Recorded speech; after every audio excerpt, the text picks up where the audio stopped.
and first region win over Union County, and really their athleticism took control in that game. They were able to get the ball out to the edge. They were able to get to Emil Smith involved, Noah Lyons involved, and even Rajon Wample was able to get going in the running game for the first 100-yard rushing for any running back this year. So definitely letting your athleticism play a big role. I mean, this team I feel like is really athletic. If they're able to get into the second level, they'll be gone. So just getting the ball out to the edge offensively and being able to get things going, let your athleticism show, is definitely going to be really key to get something going on offense against a really stout South Doyle defense. And then defensively for the Falcons, I would just say keep everything in front. Don't let South Doyle get a big play. They have a couple good receivers. It seems like they're having some quarterback trouble. So definitely try to keep the ball in front, make them run the ball, and win the defensive line of scrimmage. That'll hold South Doyle to not a whole lot of yards, and if they don't get a whole lot of yards, they won't be able to score a whole lot of points. So just don't let people get behind you, and I'd say the Fultons would be set up for success in this game. So, now I'm going to pass it over to Jack for his games to look at around East Tennessee for this weekend. Yeah, so we can start off with a huge playoff game with playoff implications. Lying on it is Elizabethton and Greenville at 7:30 tonight, and then a district game will be played tonight between Heritage and Union County. Powell will also take on West at 7 o'clock, and Jefferson County takes on West Ridge. Granger will take on Seymour, and Oak Ridge will take on Maryville, with Maryville having one loss and Oak Ridge being undefeated, looking to finish undefeated. And Carter will match up with Gibbs tonight in a huge district game. And that's for tomorrow night. On Friday, Austin East takes on McMinn Central, trying to clean up that 1-8 season. And then Clinton will take on Halls. Sevier County will go to Morristown, Hamlin West. Knoxville Catholic will play Baylor, and Carnes will play Knoxville Central. Yeah, some of those games that you mentioned, there's some pretty good ones tonight with, I believe you said, a game between Oak Ridge and Maryville. Those are two really good programs in East Tennessee. I mean, both those teams seem to be in the state championship conversation, every year. So that's definitely going to be a game that you want to watch. And then that Elizabethton and Greenville game, two teams that the Falcons know well, facing Greenville and Elizabethton a lot. Not exactly some great teams to play, but that's just because they're really good. And I believe both those teams are undefeated in the region, so that'll be a key game for region playoff implications, and not just their district, but the district the Falcons are in with teams like Gibbs and Alcoa and Anderson County in the mix. And one game that was not mentioned was Alcoa Anderson County tomorrow night on Halloween, one of the biggest games in the region. So two huge games tonight and tomorrow night that will decide the playoff 1 and 2 seeds. Yeah, and you speak of the standings, and we look at the 4A Region 2 standings here. And Alcoa sitting at 6-0, Anderson County sitting at 5-1 in second place. Those are the top two teams. They meet tomorrow night, and the winner will probably get the 1 seed because they'll both be 6-1. Anderson County will have the head-to-head, so that's such a big game. And then Gibbs and Carter have clinched their spots at 3-4. Gibbs at 4-2 in the region, Carter at 4-2, and then 5 and 6 are Heritage and South Doyle at 2-4. And even if with wins tonight, and both of those teams and Gibbs and Carter losing, which isn't possible because they play, but with one of those teams losing, it still would be possible for them to get in. So it looks like the playoff picture is set at 1 and 2. Alcoa and Anderson County could be switched out, and then Gibbs and Carter 3 and 4 could be switched out. And they both play this week, so those are some really big games there. Yeah, no, that Anderson County Alcoa game, like Jack said, I mean that's gonna be who the 1 seed is when it comes tournament time. So that's probably the biggest game of the night for this district. Yeah, those are some really big games. Then you look at Gibbs and Carter game. That's gonna be such a good game. They're both at 4-2, fighting for the 3 seed in the playoffs. But if you look at this and Gibbs wins this game, that would be huge for them because they will be sitting at 5-2, and if Anderson County loses, they will be sitting at 5-2. So that's an interesting thing because Gibbs beat Anderson County, so that'll be fun to watch if Gibbs gets a 2 seed over Anderson County. And the other district, Greenville and Elizabeth, and both have secured the 1 and 2 seed, and they play tonight. And then right now at 3-4, it's Cherokee and Volunteer. Cherokee has clinched its spot, but Volunteer is 3-3 and Seymour is 2-4, and if Volunteer loses and Seymour wins, then I believe that'll put them at both at 3-4. But I do not know who has a tiebreaker, so it'll be Seymour or Volunteer playing the 1 seed. And that'll wrap it up for us tonight. And thank you for joining us on WKCS Radio for the Fulton Football Pregame Show on Senior Night at Ball Black Field. And after the break, WKCS Radio will bring you coverage of Fulton versus South Doyle.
From time to time, parents occasionally ask, is it safe for my children to participate in high school sports? A better question might be, is it safe for my children not to participate in high school sports?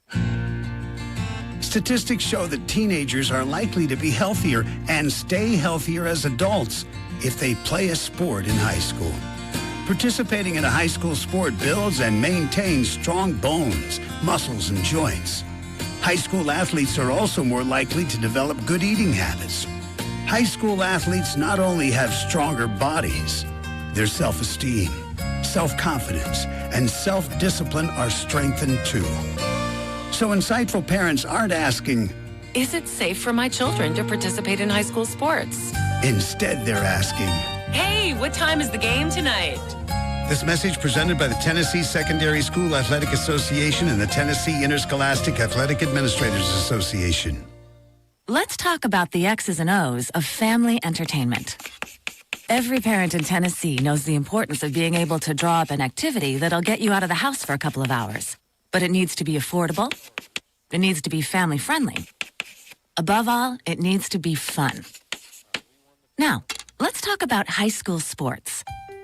Bang for your buck, school sports provide the perfect game plan for your family. You'll enjoy all of the drama and excitement competitive sports offer. You'll be supporting the future leaders of our community in a meaningful way. Best of all, you can take the entire family without breaking the bank. Heck, you won't even dent it. Now, enough chalk talk. Let's get out there and see what's playing at the high school in your community. School sports. Good for our kids, good for our community. This message presented by the Tennessee Secondary School Athletic Association and the Tennessee Interscholastic Athletic Administrators Association. Sports. Good for our kids, good for our community. This message presented by the Tennessee Secondary. Good evening, football fans, and welcome to Bob Black Field for the finale of the 2025 season. It's senior night as the Fulton Falcons take on the South Doyle Cherokees. Both of these teams will be missing the playoffs. For the Fulton Falcons, the first time since 2008, the Falcons, the first time that they have missed the playoffs. So tonight, a lot of pride on the line. Fulton trying to win 2 in a row. South Doyle trying to get to 5-5 on the year. A much improved team under second-year head coach L.A. Hedrick. Russell May set to bring you the live play-by-play broadcast. So glad that you're watching. So glad that you're listening. Joined by Jack McCulley and Trace McCulley here on the broadcast. So glad that you are with us. Fulton has won the toss. They will elect to receive. As the tradition is on senior night, Fulton will be dressed in all black. Black jerseys, gray numerals, maroon trim, black pants, maroon helmets with the F's on the side. South Doyle, all white, head to toe. White jerseys, blue numerals, red trim, white helmets with the spear on the side, and white pants. Here is South Doyle to kick it away. This kicking it off is Isaiah Mitchell. Ball's going to bounce into the end zone, and it will be a touchback as Jameel Smith kind of waited and didn't want the return, and the Falcons will have it 1st and 10 on the touchback at the 20-yard line. Fulton last week won over Union County 59-6, by far the highest scoring output of the season. Can they keep that momentum going again tonight against a South Doyle team that has played some really good football?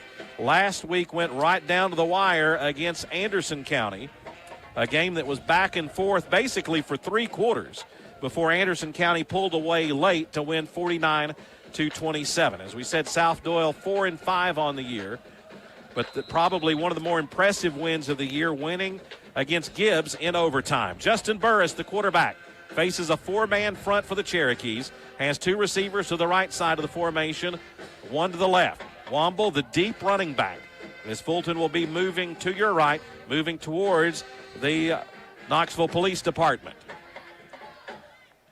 Shotgun snap, they give it to Womble, patiently waiting. Gets hit by the first man in the hole, but drives the pile forward for about a 4-yard gain for the Falcons. Tackle Sean Hall for the Cherokees.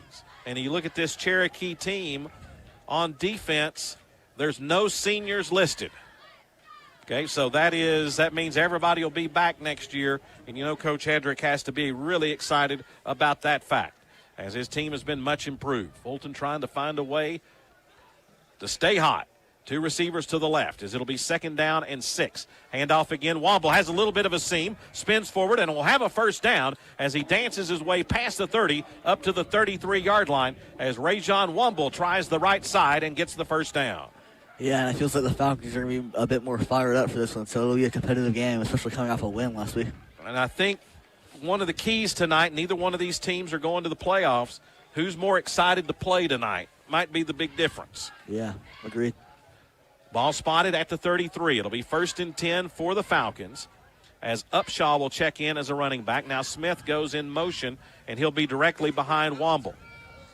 Handoff. Womble spins and will get maybe a yard and a half as he gets it up to the 35-yard line and will be cut down.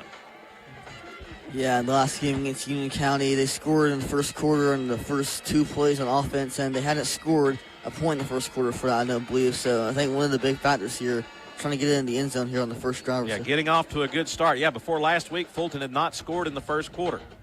4 down linemen for the Cherokees.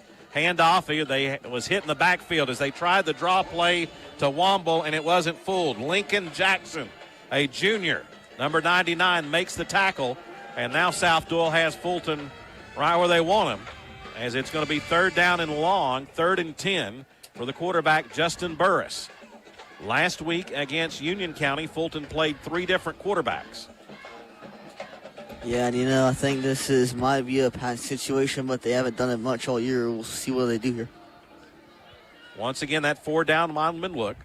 H-back, 2 receivers to the left for Burris. Looks to the Fulton sideline. Burris fakes the handoff, back to pass, throws. Pass is going to be complete, and that is going to be right at the first down marker as the pass comes to Kieris Cox. That's a really good throw by Burris there. He found his open man, and he threw it right to him. Cox got his first action last week after being injured for the first 3 quarters of the season.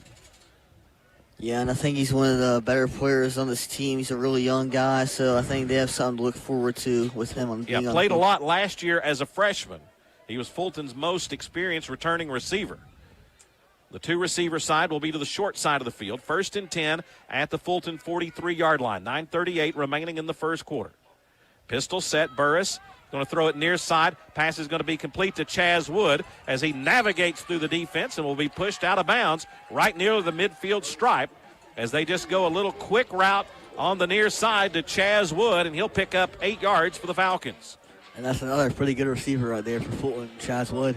He's made some decent plays this year, and you got something to look forward to. And I think that's the thing for Fulton. They seem to be playing with a little more confidence on this drive. It started at the 20.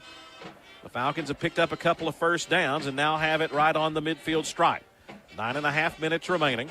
Here's Burris. Handoff, Womble trying to get to the corner. 50, turns on the Jets and will be brought down. It'll be a first down. Touchdown saving tackle at the 41-yard line by Stephon Nelson of South Doyle as Womble had a nice hole that time, and the Falcons move the chains again. Yeah, it seems like they're in rhythm right now, sort of going a little fast and mixing it up with the pass game and the run game. And it's going really well, playing really confident. I don't know if anybody has noticed, but I think there is an issue with the clock as it didn't run for about that last play. 9:08 remaining first quarter. Burris, pistol set, gives it to Womble, and Womble will crash ahead for maybe a yard down to the 39. Actually, they'll give him 2 yards as Womble goes right up the middle. Yeah, and it's looking like everything's going good here for the Falcons. Like the blocking, being able to get Womble, make some big plays. He's a really good athletic guy. So really the perfect offensive game plan for Fulton is to try to have long drives and eat a lot of time off the clock. Shorten the game down. Burris on 2nd down and 8. Pump and go.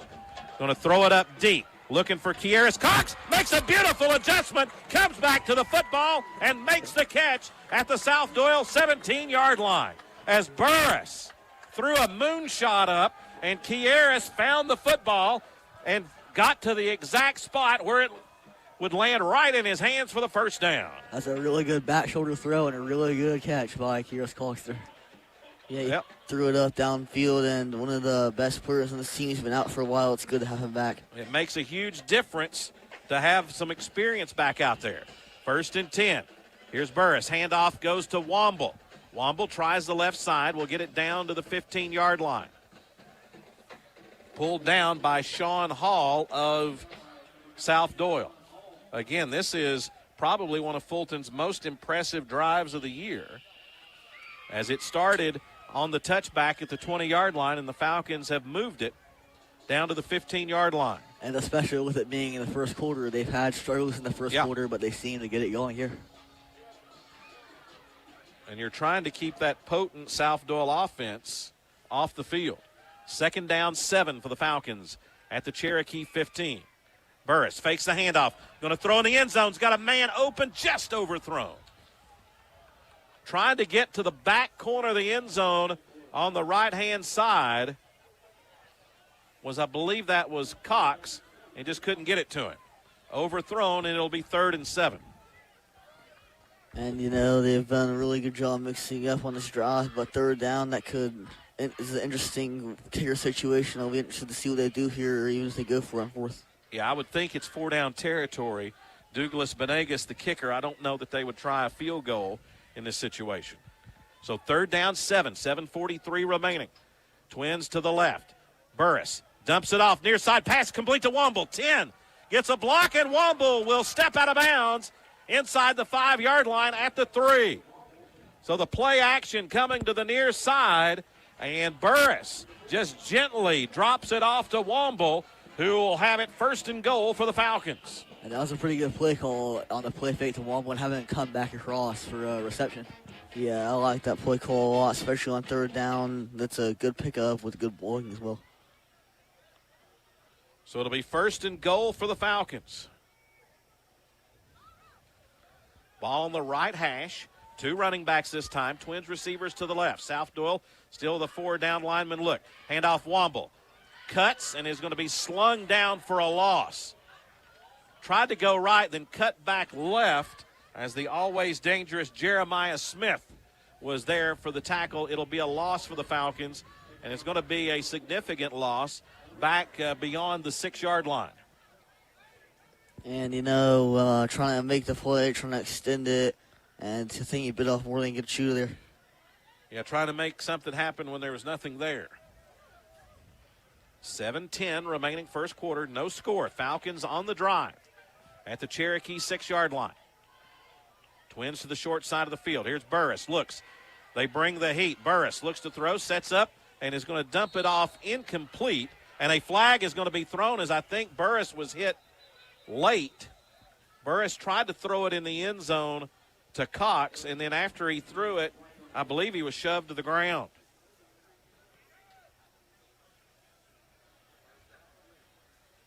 Personal foul, roughing the passer against South Doyle.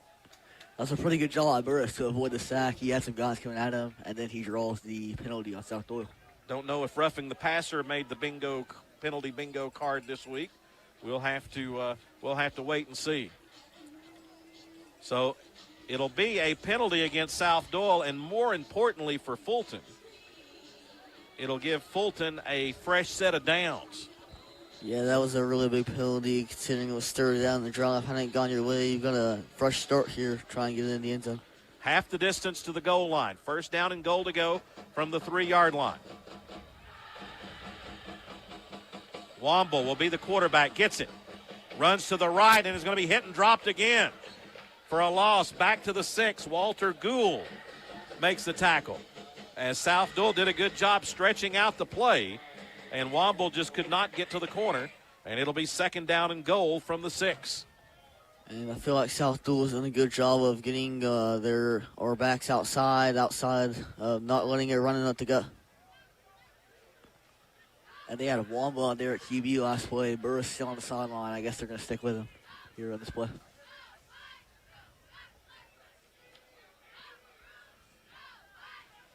Long drive for the Falcons. Pistol set again. Womble, the quarterback. Handoff through the middle. Crashing through and getting into the end zone. Touchdown, Big Maroon. Waco Upshaw right through the middle for the Falcon touchdown. And Fulton puts together a long, long drive. Upshaw gets the 6-yard touchdown. 80 yards. I think that was about 15 plays on that drive for the Falcons. And Fulton draws first blood for the second consecutive week. And they lead it 6-0. Fulton's going to go for 2 here. Womble in the shotgun. Has blockers in front, and Womble will walk into the end zone on the 2-point conversion. As Fulton just had too many blockers, and Womble went left and followed him into the end zone. 6:07 remaining first quarter. Fulton 8, South Doyle nothing. Back in 60 seconds as you listen to Fulton football on WKCS Radio.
Falcons lead 8-0. Here's Douglas to kick it away. Punches it down the field. It's going to be dropped, picked up, and then they fall on it. Caden Kidd falls on it at the 32-yard line. A 15-play, 80-yard drive took 5:33 off the clock. That was exactly what the doctor ordered for the Falcons. Yeah, it's big for the momentum swing that's going to happen in this game. Fulton, they control the momentum right now, and they look really confident on that drive. Well, South Doyle has athletes all over the field. They're a quick strike offense, but they have been saddled here in the last couple of weeks with some injuries to their quarterbacks. So the quarterback will be Tyson Davis, a senior, and he will be in the shotgun with 2 receivers to the near side. Handoff is going to go right side to Crenshaw, and here's Crenshaw with a big hole, and he will have a first down past the 40, past the 45 to the 46. Big hole on the right side for the sophomore Mill Crenshaw. Yeah, that was a huge hole, but you did a good job of bringing him down where he was. Nice open field tackle. The game plan for Fulton is try to make South Doyle put it in the air. They have a huge offensive line, and they can just pound it at Fulton. Handoff goes to Crenshaw again, and it'll be chased down from the backside. Good job by the Falcons, as that is going to be Zion Nelson making the tackle for the Falcons. Actually, Shamarion Freeman. Hard to tell the 0s and the 8s on these uniforms, but Freeman chased him down from the backside. It'll be a gain of 2 up to the 48-yard line and be second down, 8 yards to go. So we said South Doyle, a huge offensive line. 2 seniors as they hand off again. Crenshaw gets through, and he is going to get it into Fulton territory down to the 46-yard line, and it's going to be 3rd down and 2 for the Cherokees. And Fulton's got to find a way to stop exactly that if they're going to win tonight. And they're going to bring a run here. We already know that. So Fulton just got to stop it. Because you would think, down. Yeah, you would think the Cherokees don't want to put the ball up in the air too much with Davis.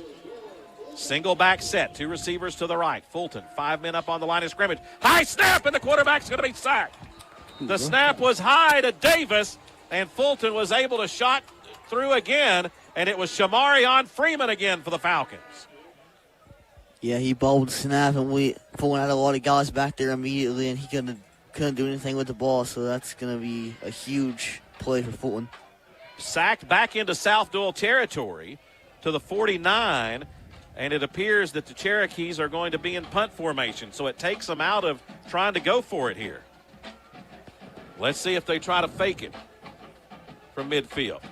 Here's the snap. Pressure on. Well, we ran right over the punter.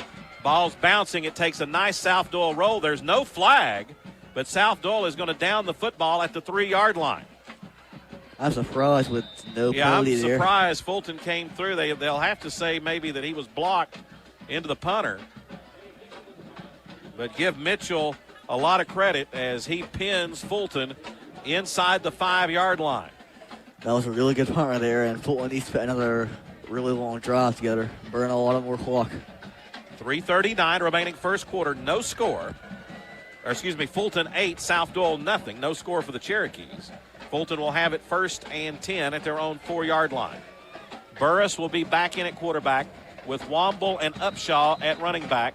And we have a whistle for no reason. Here's Womble looking for running room. Gets it to the 5, gets it up to the 7. He ran parallel to the goal line for what felt like about 10 seconds. Then he found a hole and cut it up and got it to the 7-yard line. And all year he's been fast running east to west, so avoided maybe a loss if you couldn't get one. But gain of 3. Jameel Smith will be the wide receiver to the near side. South Doyle again, 4 down linemen. Fulton hard count, and they got South Doyle to jump. That's big. Penalty is going to be encroachment against the Cherokees.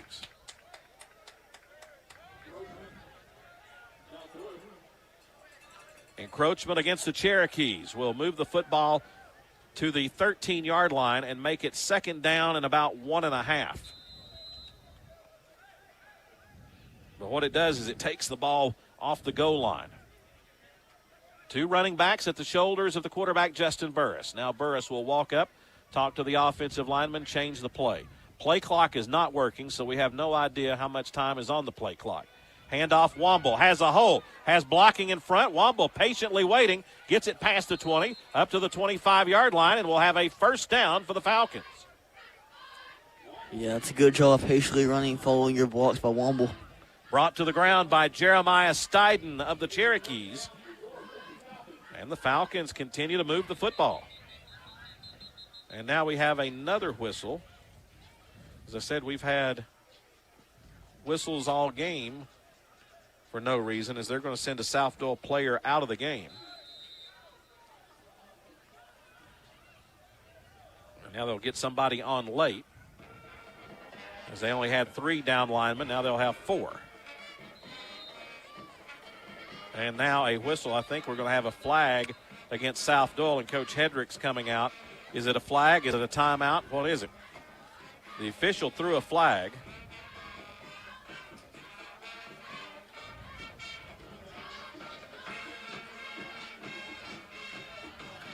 And we will have a discussion from the officials. Yeah, the officials have been blowing the whistle randomly. Yeah, the flag was thrown on the South Doyle side of the football. We're having a rather lengthy discussion. It would be at this point, we normally tell you what's coming up next week, but next week there's no game because it is the end of the season.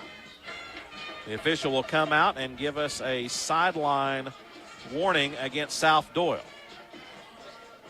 So there'll be no yardage, it's just the warning.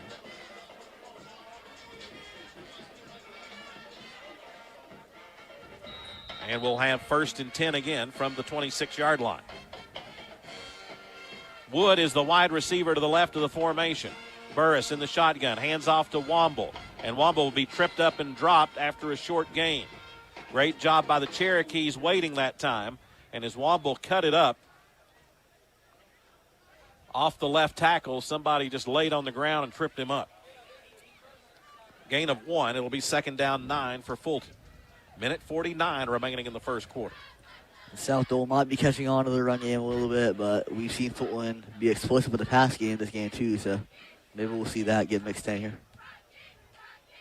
Cox is the wide receiver to the near side. Twins will be to the left. Handoff Womble. No, Burris is going to keep it. Burris looking for running room, and he will get a nice positive gainer past the 30 up to the 34-yard line. So South Doyle bit on the action to Womble going right. Burris went right up the middle. It'll be 3rd down and 2, and Fulton's going to try to go tempo here. 3rd down and 2. Power I set as it will be Burris in the shotgun. Now he'll get a new play call. 2 receivers to the left. Upshaw will be to the right. Womble, the running back, to the left. Now Fulton's going to change it again. Play clock running down. 3rd down and 2. Big play here for the Falcons. Fulton, it was a bust, and Burris is going to be stacked up and dropped. I don't think Fulton knew who was supposed to get the football, and Burris realized it was he with the football, and he just had to take the sack. Loss on the play, back to the 32. Yeah, that play got blown up immediately. That's a huge play in this football game. As Fulton was moving the chains, they had 3rd and 2. Now it's going to be 4th and 4, and Fulton's going to let the clock run down and end the first quarter, and they'll probably punt it away. So a costly mistake there by the Falcons means Fulton will have to punt it back to the Cherokees. But through one quarter here at senior night on Bob Black Field, the Fulton Falcons lead South Doyle by the score of 8-0.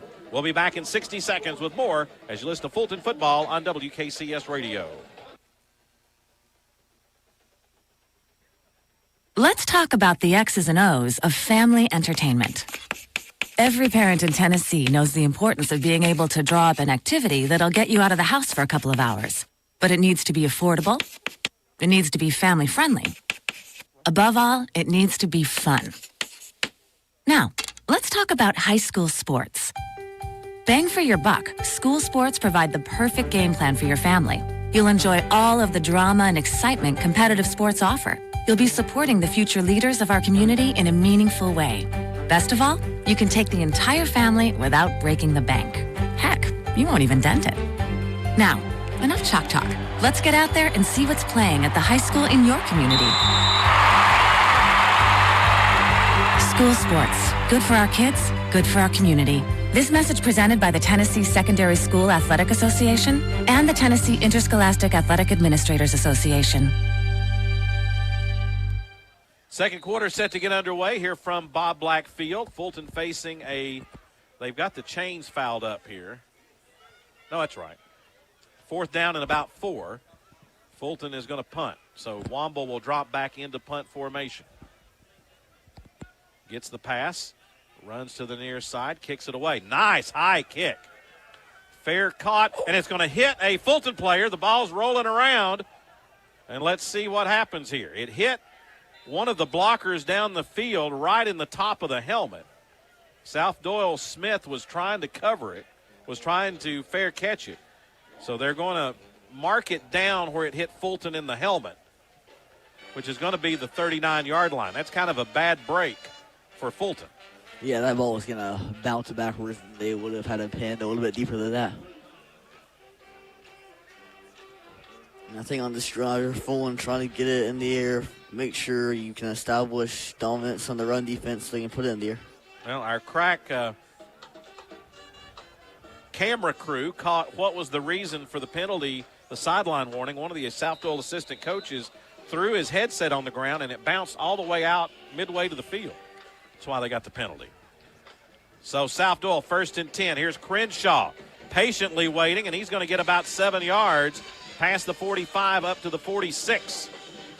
Fulton looked like they had it covered, but Mill Crenshaw, sophomore, big running back, gets a nice gainer on 1st down, and it'll be 2nd down and 3 for South Doyle.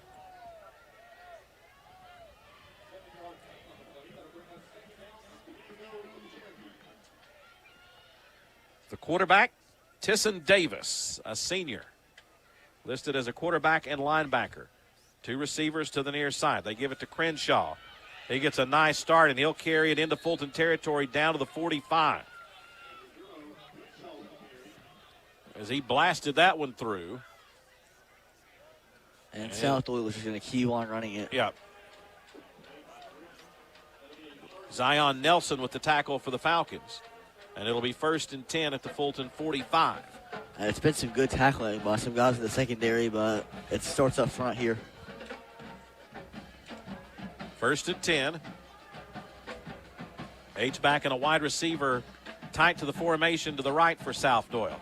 As they're going to run a little inside Utah pass. It was dropped. The pass is incomplete. It's not a fumble because it was the shovel pass intended for Jeremiah Smith. So the pass is incomplete. And it will be second down. You don't see that play a whole lot anymore. Shovel pass, shuffle pass, Utah pass. It has lots of names, but when it hits the ground, it's incomplete. Yeah, that's the first time Fulton's seen that this year, I think.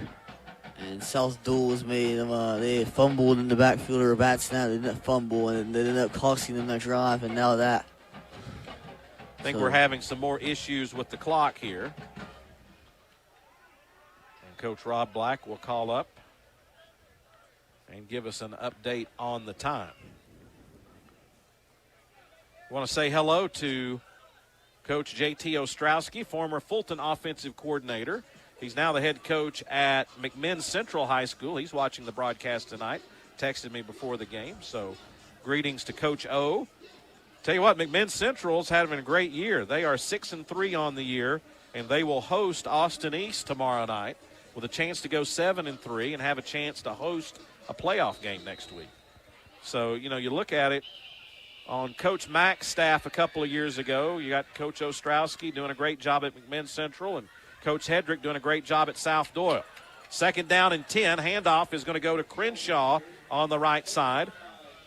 He'll pick up 2 and then be dropped there by Noah Lyons. This is a critical third down in the game here. It's about 3rd and 8, and Fulton needs to stop. 3rd and 8.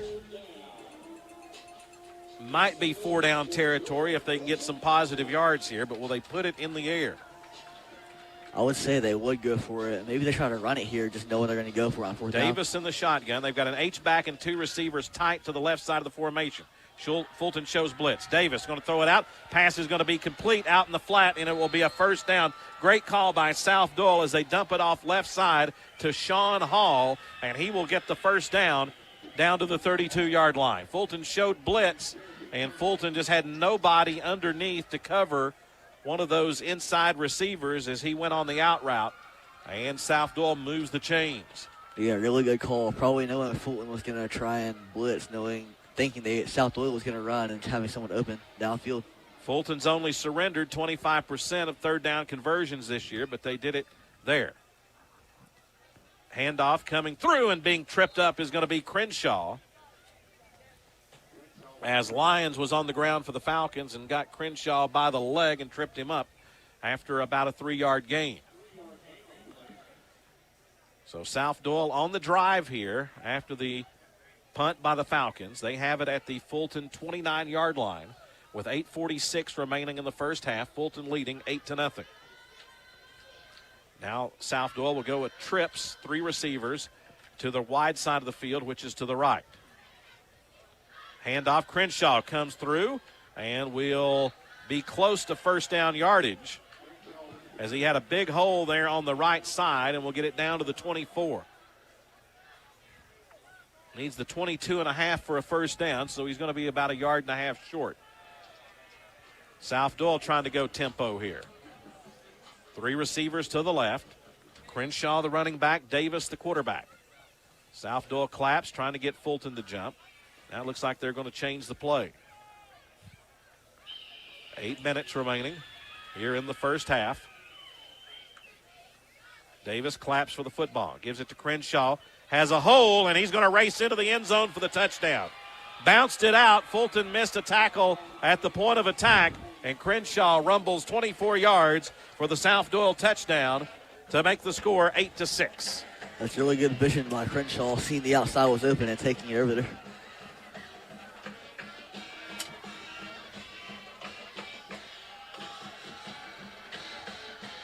So South Doyle puts together a really nice drive, and for Fulton, it's kind of really tough. You were moving the ball, and you made that mistake there and couldn't get the chains and give South Doyle the football back, and they score. So South Doyle is going to try to go for 2 here to make it 8-8.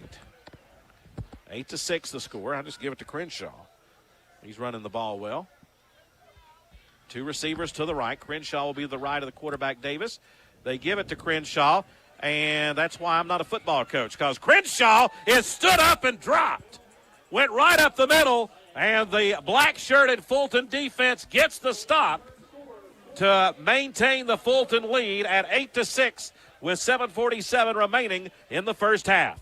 Timeout on the field. Fulton 8, South Doyle 6. Back in 60 seconds. This is Fulton football on WKCS Radio.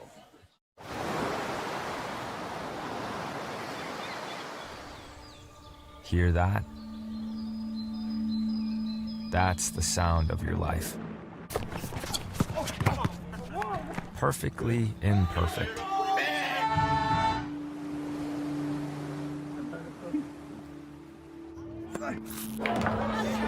Beating in rhythm to the world you've created.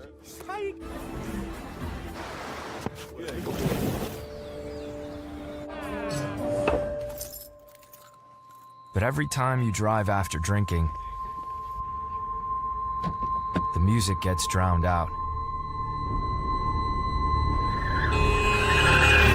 Your life sounds pretty great.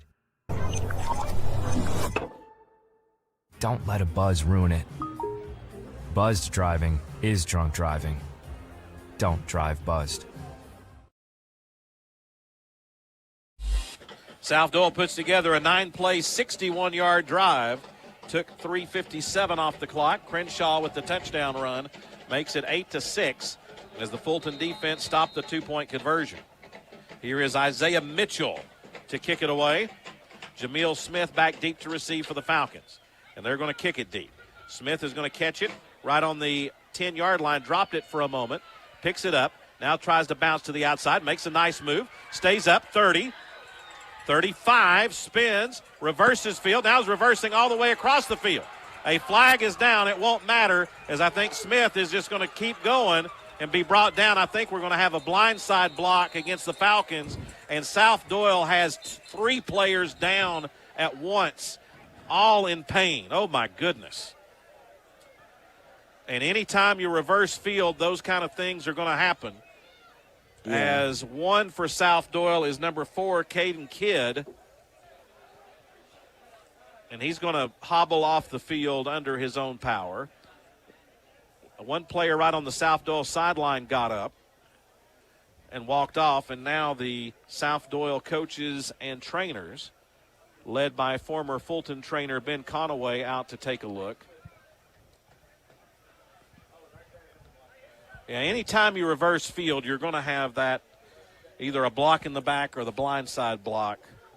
It's almost at the point where it's not worth it. Yeah, there was quite a bit going on that way. Because you're going to get 15 yards right here from the spot and be backed up. But give Jameel Smith a lot of credit for a great return. Personal foul against Fulton. So the players shaken up for South Doyle. Jaden Norries, who is one of their starting cornerbacks. He's walking off gingerly, and we'll see if he's able to get back into the football game.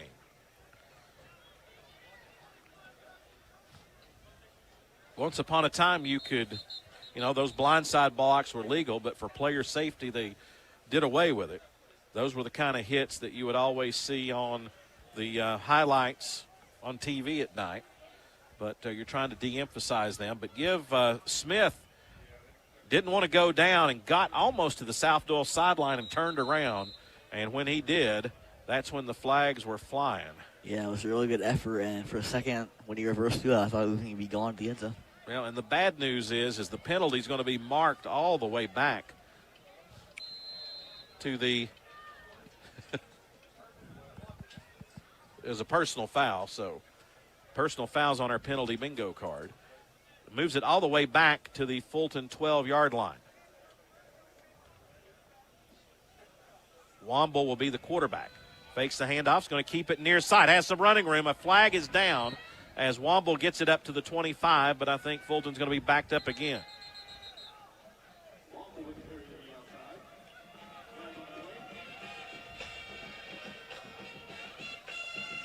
I don't think Fulton, if you're going to win tonight, you're not going to be able to commit these kind of penalties. Yeah, I was getting ready to say there's some big plays, but taken away by penalties.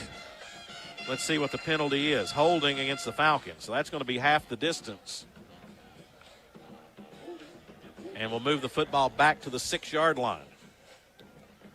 And it's unfortunate that such a good return has come down to this. As Womble tried to bounce out to the edge. Yeah, there's holding back on the inside that helps spring him loose. First and 15. Burris with his heels on the 1-yard line in the shotgun. Looks over to the sideline. 7 minutes remaining first half. Fulton 8, South Doyle 6 the score. And it looks like Coach Justin Long's going to ask for a timeout as Fulton probably needs to get settled down right here after penalties on consecutive plays. And you're losing the field position battle, guys, so this is an important drive for the Falcons. Yeah, this is an important drive. I think that was a pretty good timeout to get the guys calm and collected before they go out and try to score. Well, I think it has to be a really good sign for this Fulton team to come out and play so well early. And it goes back, I think, to the point, just having the confidence of winning last week. After you just almost for 8 consecutive weeks, you hit your head against the wall against some of the best teams in East Tennessee. To win a ball game, you can see Fulton's confidence just growing exponentially tonight. Yeah, now they know what it's like to win. They want to feel like that again. And it's senior night. You want to play for the seniors tonight, really. And this is a big drive for the Falcons. They can go down the field, a resetter here, have a long drive maybe, and get it down to a minute mark or so and go down the field. That will be huge for the Falcons. So far this year, South Doyle was the only team that didn't get the mercy rule, 35 points against Alcoa. They lost 38-7. So South Doyle is a good football team. After the timeout, 1st and 15. Burris in the shotgun. And we have a flag and a whistle. So 3 consecutive plays with flags as there will be an illegal procedure. And what was the 6 will now be the 3. And what was 1st and 16 is now going to be 1st and 19. Hard to do when you're backed up like this. Yeah, that's going to make the job even harder. And really, if you can't score, you just want to burn a lot of the clock. Fulton won the toss, so South Doyle will get the second half kickoff. Fulton's going to have to put a long drive together from the shade of their own goal line. Ball will be snapped from the 3. South Doyle, 4-down lineman, shuffling up front. Burris in the shotgun, looks to throw. Hit as he throws it out, pass, overthrown and incomplete. Going down the seam on the right side was Kieris Cox. The pass was overthrown. Clock stops, 6:49 in the first half. It'll be 2nd down, 19. I think Fulton's got really good threats, wide receiver for big plays, and the quarterback's going to give them good feeds in the bowl.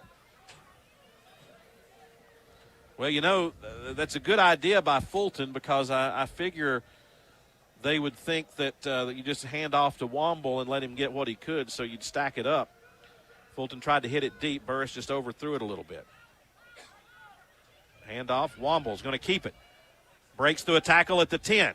Gets it up to the 15. Pyle is going to drive. It's still driving out to about the 16-yard line. So Womble gets a lot of that yardage back on the keeper. And Womble's going to run the ball really well today. Give him credit. He's been giving a lot of effort on it, too. Steiden and Jackson at the bottom of the pile for South Doyle. And it's going to be a much more manageable 3rd down and 4 upcoming for Fulton. Ball moved up to the 17-yard line. Actually going to be about 3rd and 5 where the ball's marked because you got to get it to the 22 for a 1st down. Jameel Smith will check in as a running back. Womble will be the quarterback.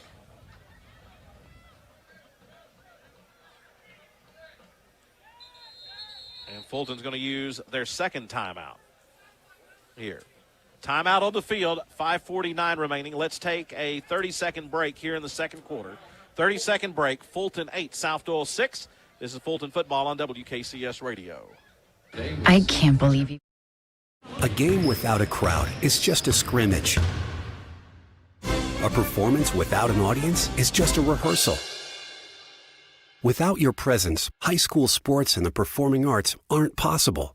Ensure that these essential extracurricular activities continue to enrich the lives of students in Tennessee. Purchase a ticket to your local high school's game or performance. This message presented by the TSSAA. Fulton trying to put a positive cap on what's been a disappointing season. And here in the first half, they lead South Doyle by the score of 8-6, facing a 3rd down and 5 at their own 17-yard line. And this is the biggest 3rd down of the game so far, because if you look at the clock, there's 5:49, and that's going to leave South Doyle the time to score. And you want to score here. Yeah, 2 for 1, because, again, as we said, South Doyle gets the second half kickoff. It'll be Burris back in at quarterback. Single running back set, 2 receivers near side, and a flag, and I think Fulton's going to be whistled again. Boy, this would be a horrible time to get a procedure penalty, and they did. Must have been called on the receiver on the far side being lined up. Boy, 3rd and 10's a whole lot tougher than 3rd and 5. And the penalties are going to kill him. That coming from Captain Obvious. He was a football coach, you know. So the procedure penalty against Fulton. Penalties beginning to rack up. 3rd down, 10. Burris fakes the handoff. Is going to throw down the sideline. Pass is going to be complete. This is going to be to Womble. 30, 34, and he gets the first down. What a play call by the Falcons as Burris hits Womble coming down the near sideline out of the backfield. And the Falcons, penalties and all, get the big conversion and come up over the football, 1st and 10. Ball on the 34. Womble will be the running back again. Burris talking to his offensive line. 2 receivers near side, 1 to the far. They're going to throw it near side to Mekhi Holmes. Holmes breaks through a tackle and will be slung down as he gets into the 43. Chased down by Cole Jackson of the Cherokees. Quick hitter, first time getting it into Mekhi's hands. And that's going to be a gain of 8.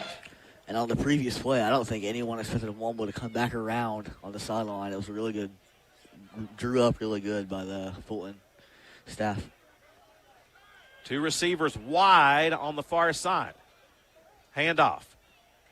Goes to Womble. It's going to be close to the first down and then is stonewalled as he's pushed back by Jackson. Looks like he didn't get much.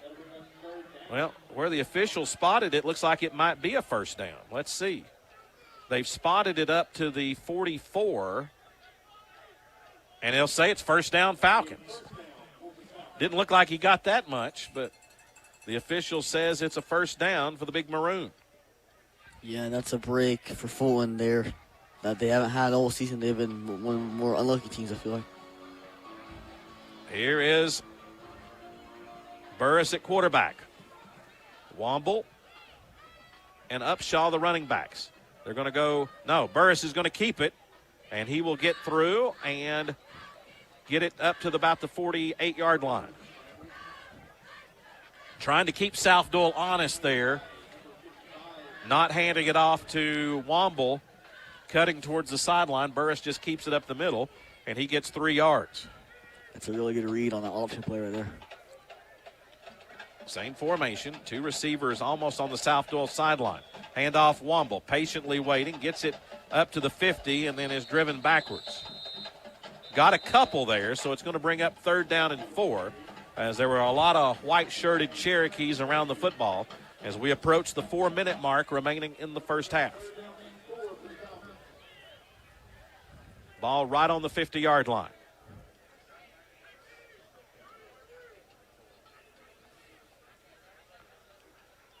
South Doyle has all of their timeouts. If Fulton is unable to convert this 3rd down, they'll have plenty of time. Burris with 2 running backs, 2 receivers to the left. South Doyle, 4 down linemen on 3rd and 5. Burris fakes the handoff, rolls out, looks to throw. Throws across, pass going to be complete to Jamil Smith for a first down and more as Smith cuts across the field and steps out of bounds at the 34-yard line. Another big 3rd down conversion from Justin Burris, that quarterback. And he seems to be playing his best football right now. It's a really good throw over the middle. And a really good find, too. And giving him opportunities to throw like that is huge for the Falcons. They've opened it up a lot. And especially on third down, they've done an amazing job. What a wonderful thing it's been. You know, Justin Burris kind of pressed into action and kind of getting comfortable. 1st and 10 at the South Doyle 34. Burris back to pass, pressure on. Looks to run.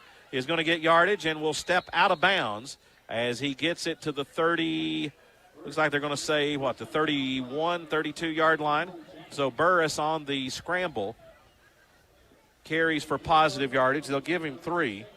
He was chased out of bounds by Cole Jackson, who was in hot pursuit. Fulton's gone from the 3 all the way to where they are right now. What a drive, and they look really confident out there. 3:21 remaining in the half. Fulton leading 8-6, moving the football, facing 2nd down and 7. Burris, handoff, goes to Womble. Womble breaks through a tackle, stays up, drives forward, and we'll have another 1st down. And now we have a late flag. Let's see what it is. It was thrown by the back judge. It could be in the area either of holding or a face mask. Let's see what it is.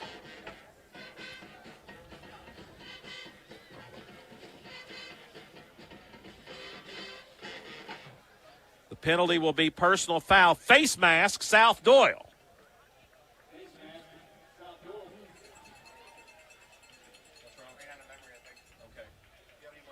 I don't have any more of those.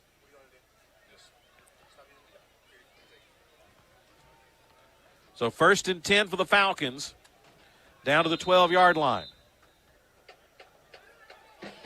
Burris in the shotgun with Womble, the running back.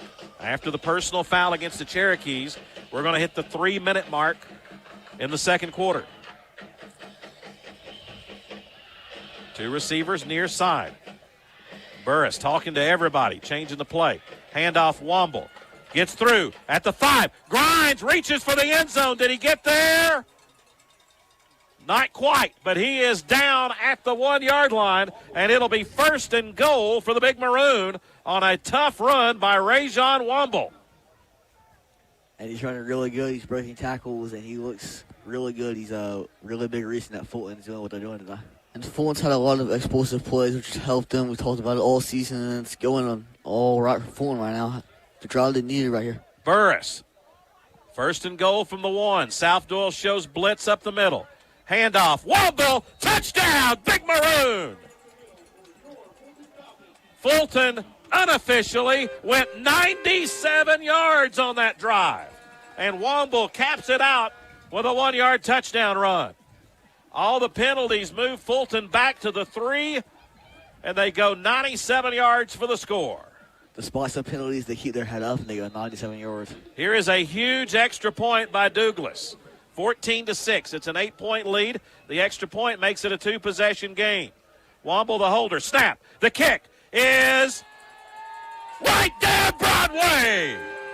Douglas nails the extra point, and Fulton leads by 9 with 2:16 remaining in the first half.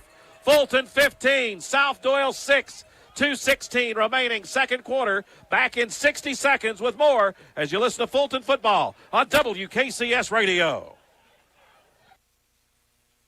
Ladies and gentlemen, we have arrived in Philadelphia. Local time is 3:05 p.m. and the temperature is 67 degrees. At this time, you are now free to use your cellular devices. You know that feeling when you get to turn your phone on after the plane lands? You can have that feeling every time you drive. Make sure your cell phone is stowed away whenever you are behind the wheel. Visit StopTextStopWrecks.org. A message brought to you by the National Highway Traffic Safety Administration, Project Yellow Light, and the Ad Council. America, your children have an amazing superpower. That's right. They can help save lives by simply washing their hands. Just 20 seconds of thorough hand washing after they've coughed or sneezed or been outside can help fight against the dastardly spread of germs. Armed with only soap and water and hands, your superhero can protect you, your family, and everyone out there in America land. Amazing! Find out more at coronavirus.gov. A message from the CDC and the Ad Council. Douglas bounces one down the field. It'll be picked up by Reed Reynolds of South Doyle, and it will be returned up to the 45-yard line. So the Cherokees will have good field position. trailing 15-6 with 2:09 remaining in the first half.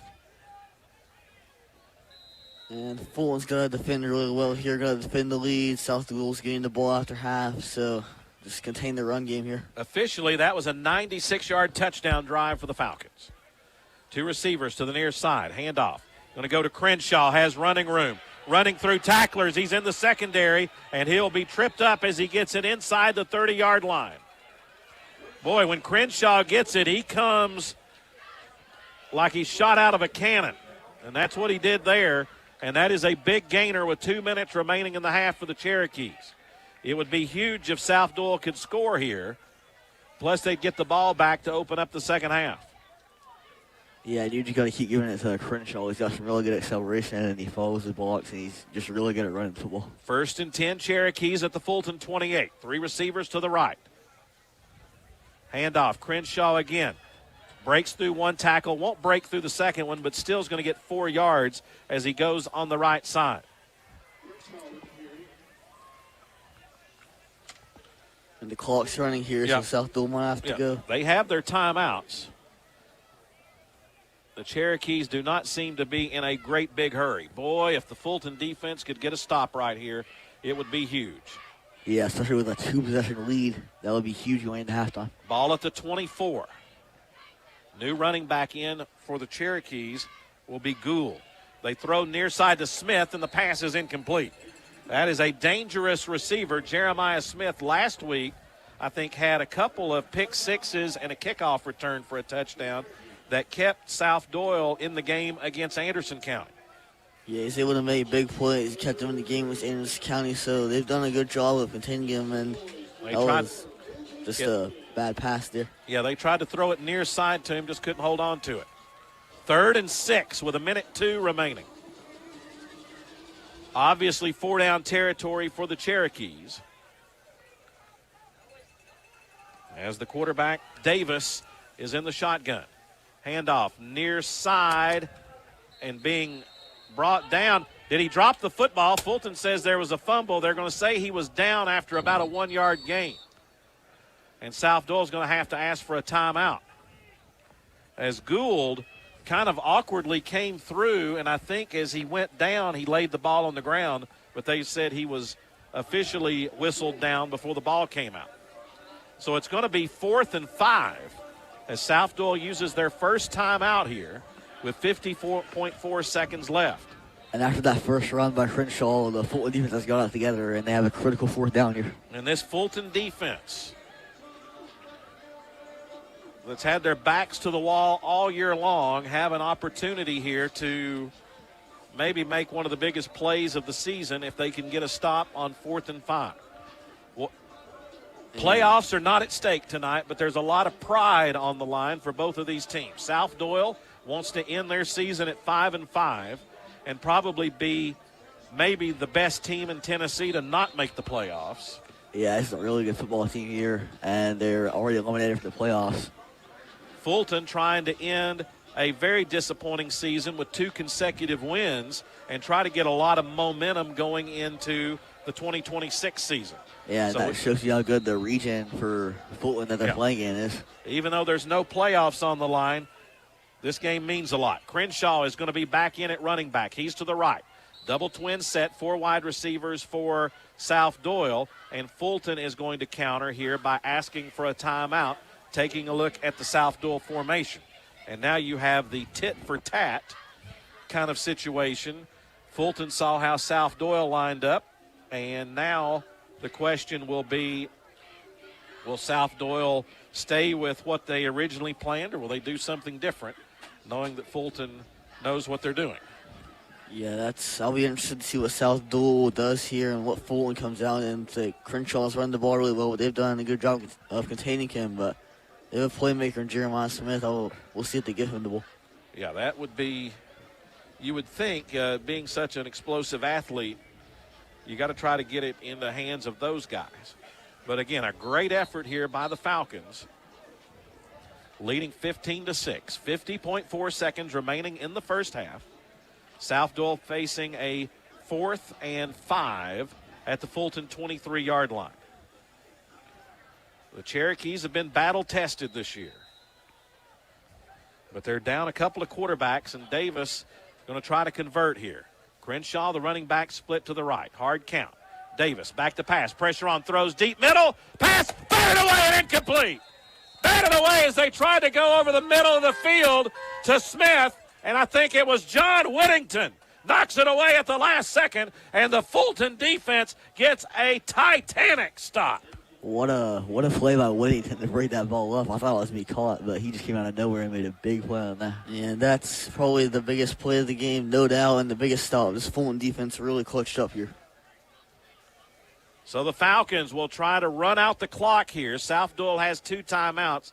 They can make Fulton snap it a couple of times, as Fulton is in a shotgun, and they have Jameel Smith behind Burris. And I don't think South Doyle's even going to play with it here. They're not going to use the timeouts. You never know what might happen, but you do have Smith back there as a, if the snap goes over the quarterback's head, you've got somebody back there to cover it. And I think South Doyle is going to say, Fulton, snap it one more time here. And then it'll be halftime, and Fulton will go into halftime with a 15-6 lead. And actually, there's no play clock, not working, and we couldn't see how much time there is on the clock. Fulton's not going to have to snap it.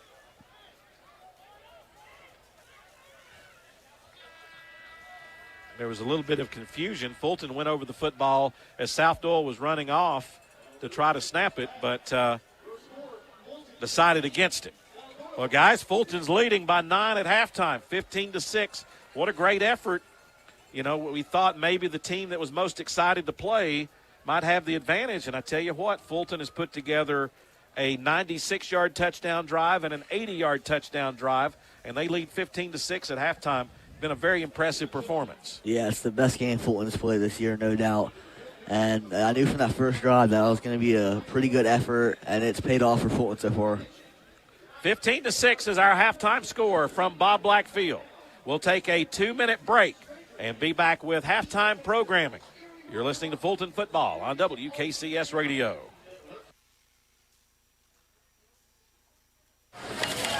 You're not wired to have a response to this sound. You're neutral to it, and you can hear it repeatedly without feeling anything. But when we introduce a new stimulus, save the food, we've achieved pulling a natural or inborn response from you. Save the food. Why are we doing this, you may ask? Save the food. Because this ad is trying to change the world's behavior through brainwashing. Because 40% of all food in the US never gets eaten. Save the food. And that costs a family of 4 $1,500 a year. Save the food. Cha-ching. It's worsening climate change through the release of methane gas. Save the food. Cha-ching. And it's wasting precious natural resources like our fresh water. Save the food. Cha-ching. So when you hear this sound, don't be neutral. Rethink your behavior. Cook it, store it, share it. Just don't waste it. For tips and recipes, visit savethefood.com. Brought to you by NRDC and the Ad Council. Hi, I'm Danica Patrick and proud aunt. Watching my nieces grow, play, and learn is amazing. But not every child gets to be carefree. 1 in 6 kids in the U.S. are hungry. 1 in 6. That little girl sitting alone at the playground, she can't play like the other kids. She doesn't have the energy because she's hungry. School lunch will be her only meal today. It breaks my heart that this is the reality in our country, but it's something that Feeding America is working to change. Each year, the Feeding America network of food banks rescues billions of pounds of good food that would have gone to waste. This food is then provided to families and children in need. Being a kid should be about using your imagination, learning, and having fun. These children shouldn't have to miss out on simply being a kid because they're hungry. To find out how you can help end childhood hunger in your community, visit feedingamerica.org. Brought to you by Feeding America and the Ad Council.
Everybody buckle up.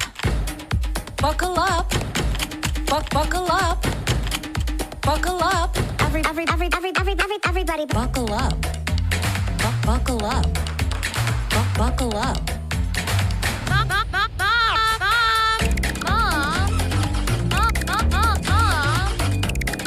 Everybody buckle up. Let's go. Buckle up.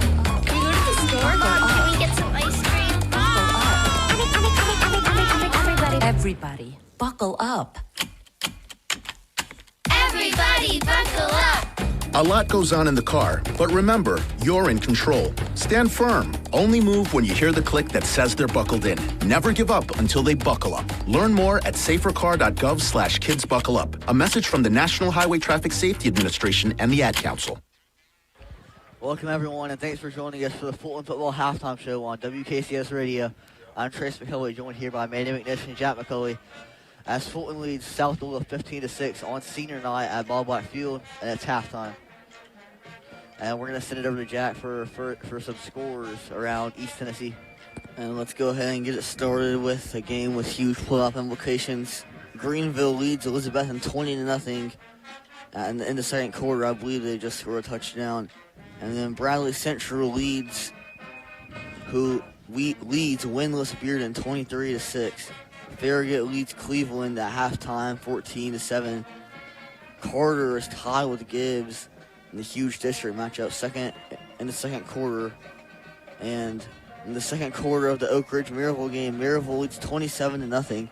Looks like Oak Ridge was about to get their first loss. And Powell leads West in the second quarter 7-3. Yeah, you mentioned that game between Greenville and Elizabeth, and Greenville gotten out to a hot start in the second quarter, being out 20-0. I believe the extra point is pending there, but that's really big for playoff implications, especially looking at this region too with the Alcoa and Anderson County game tomorrow. The winner of that will be first place in the district, if I'm correct, and so ultimately that the team who comes out on top in that game tonight is going to be the team who gets the 1 seed and a easier road towards the state championship when it comes playoff time. And yeah, that Greenville-Elizabethton game. Greenville seems to be pouring out Elizabethton right now in the second quarter, so they are proving out of the better team right now. They'll get the 1 seed.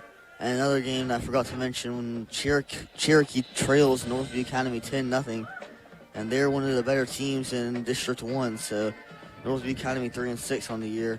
That's an interesting game to look at.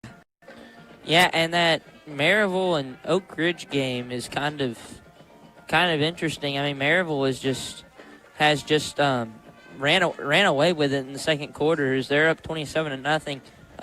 Didn't really expect that. Expected a whole lot more of a fight, but ultimately that just wasn't the case.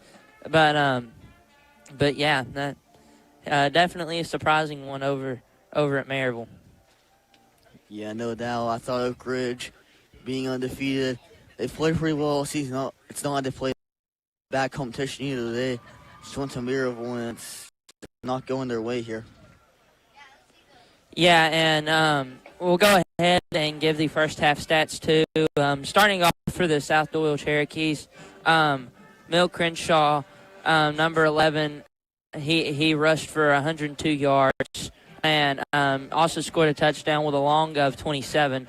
And Walter Gold, didn't have any carries. And then ultimately, passing wise for the Falcons, Justin Burris went 7 for 9 for 99 yards with a long of 23. Had a couple big plays there in the first half that were able to get the Falcons out of some trouble. And then rushing wise for the Falcons, Rajon Womble had 88 yards and 1 touchdown too. So, I mean, he's really been a key part of the Falcons' success over the past 2 weeks. And then Justin Burris also had 13 yards as well. And Waco Upshaw also had a carry for a touchdown too, for the first touchdown of the game for the Falcons. And then Davis for South Doyle went 1 for 4 passing with 11 yards.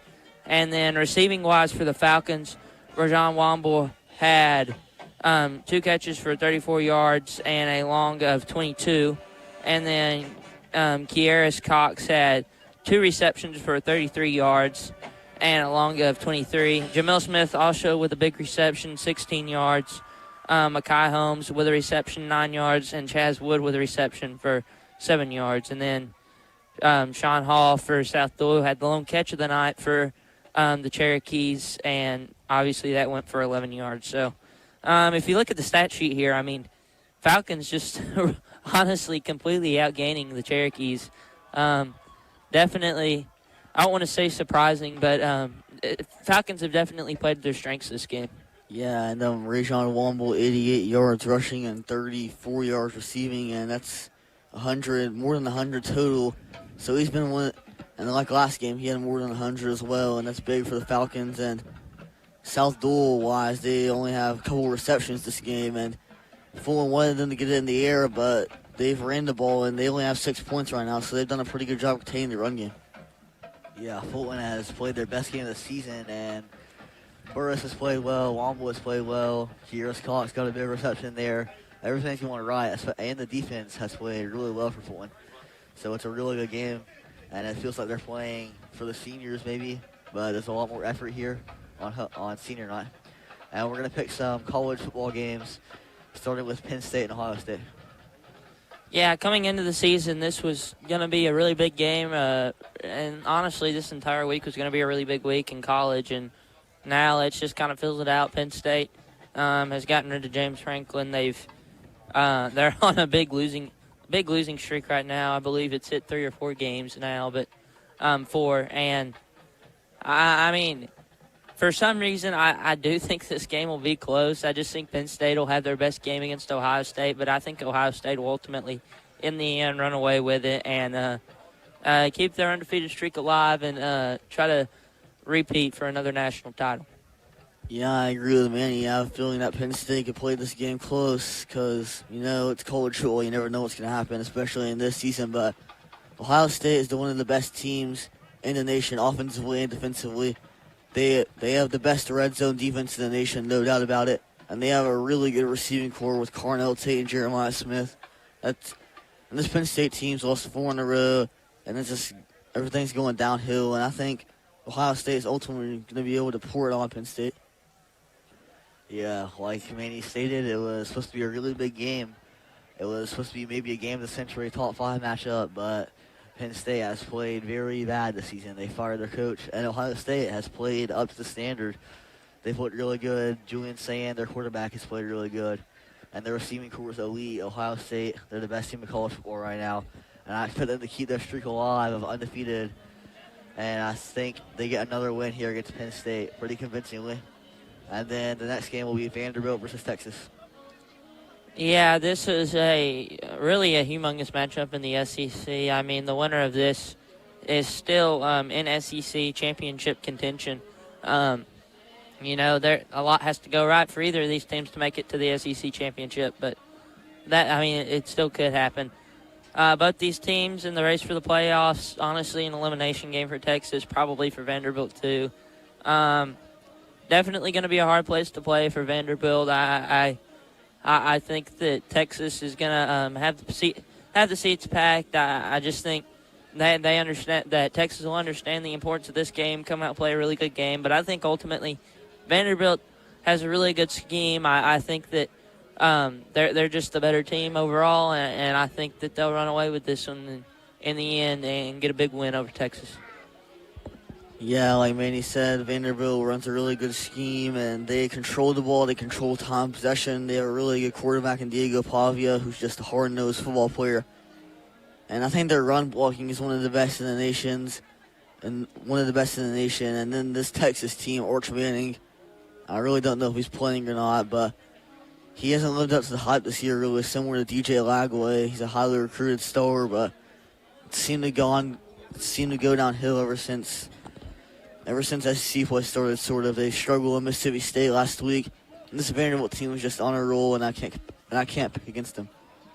Yeah, it's hard for me to pick Texas here with how they've been playing. I just can't really trust them. And then Vanderbilt, they've played some really good games this season with only one loss coming to Alabama.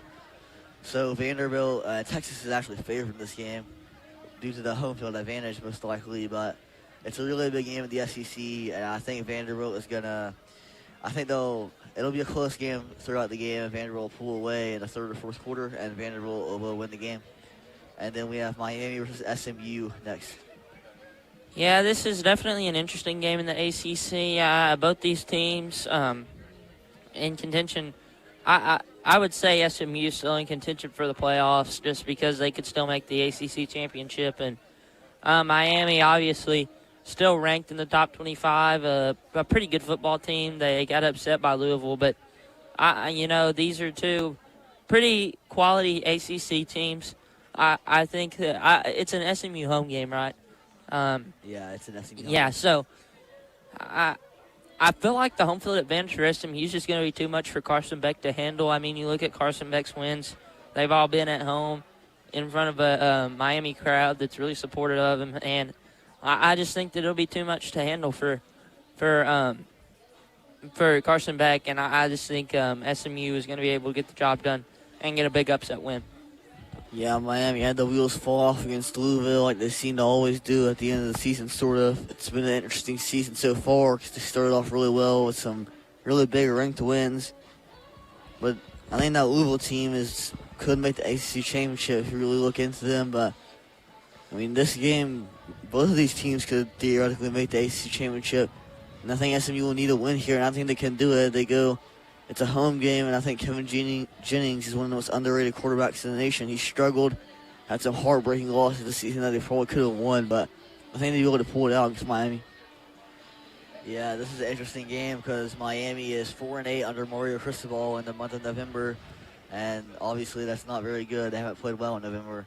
And then SMU, hope is starting to fizzle out for them. They have 3 losses, but I think they'll put up a fight. I do think that Miami will get the win. I think it'll be a battle, though. And Carson Beck is just going to have to play to the best of his ability, play his best ball, because this isn't going to come easy. And then the next game we're going to pick is going to be Florida and Georgia.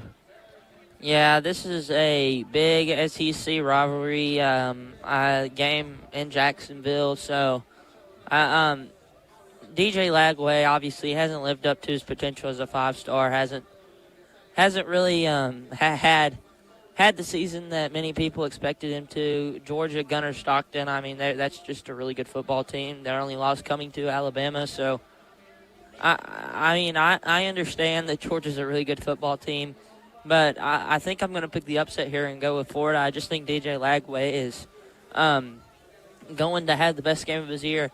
I mean, Florida got rid of Billy Napier 2 weeks ago, I believe, and now I just think Florida's playing for kind of just bragging rights and still in the fight for a bowl game. And I think DJ Lagway is going to prove himself in this game against Georgia.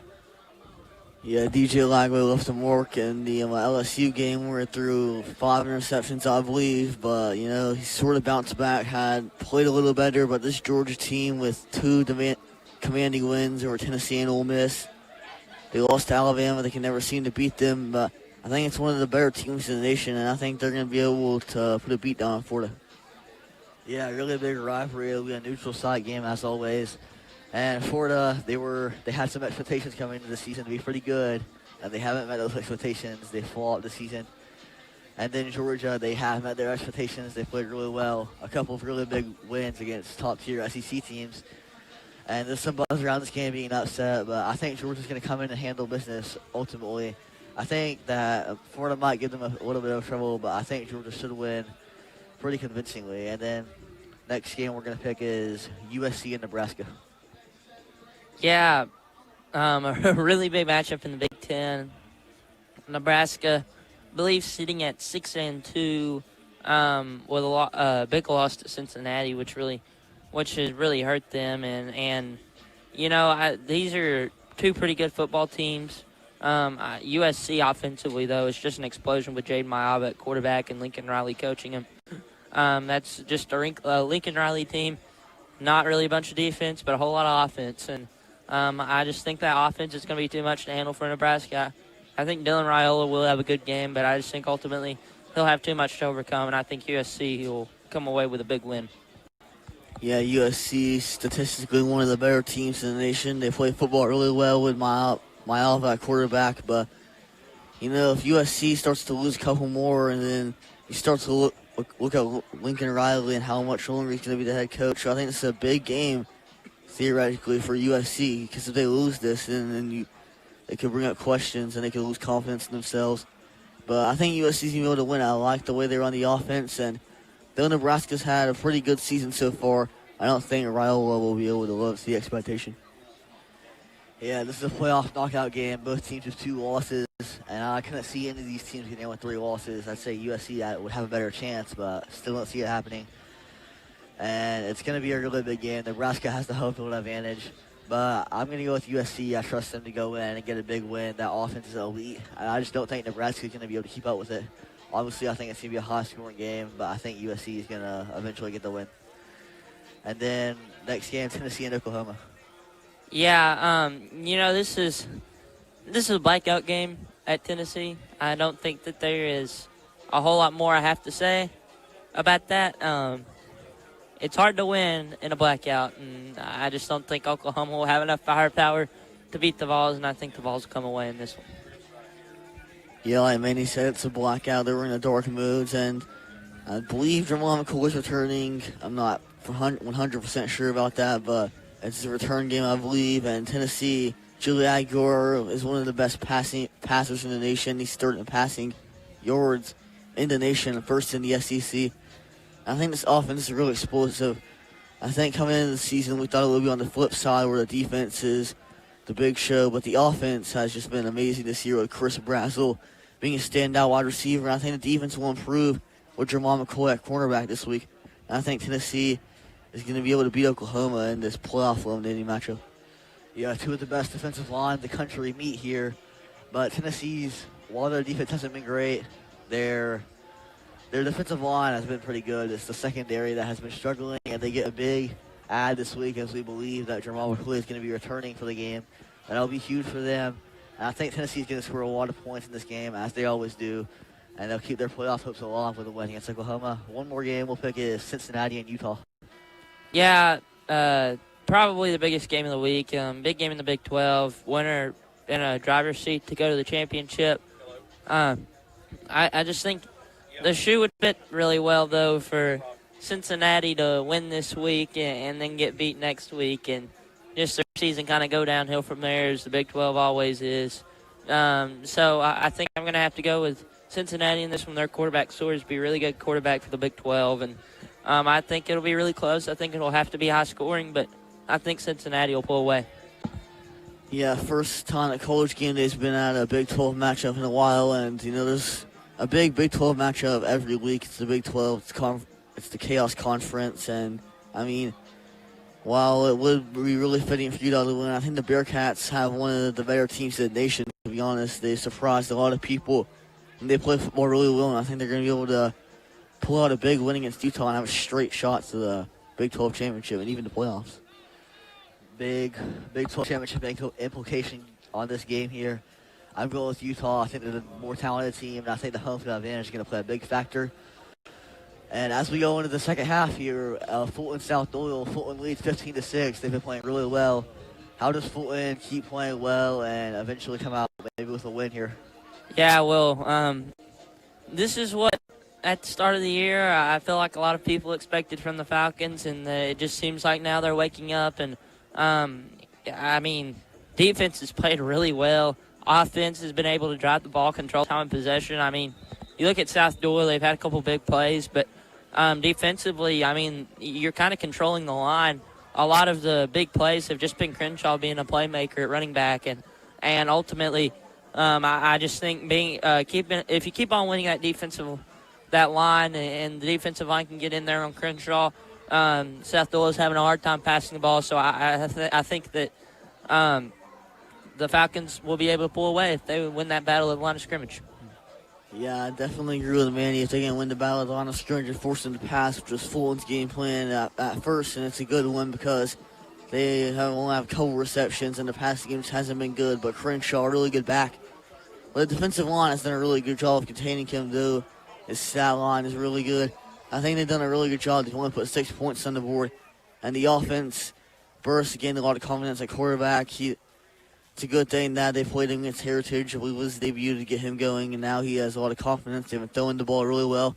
They've gotten big plays, which has been, I think, a key factor to if they had big plays in these past games that they may have been in them or even won them. And they've had a lot of big plays. Kyrus Cox returned this week, or maybe it was last week, but he has 2 receptions already, 2 big receptions. I think you got to get him the ball more. Same with Jamil Smith. Let's get the ball in the air. I agree with everything you guys said. I think you got to feed Womble here. But that'll be it. Thanks for joining us for the Fulton Football Halftime Show on WKCS Radio. And after the break, WKCS Radio brings you second half coverage as Fulton leads South Doyle 15-6 at the start of the third quarter.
There are many sounds in your day-to-day life. There are sounds that wake you up. Sounds that make you smile. Sounds that energize you.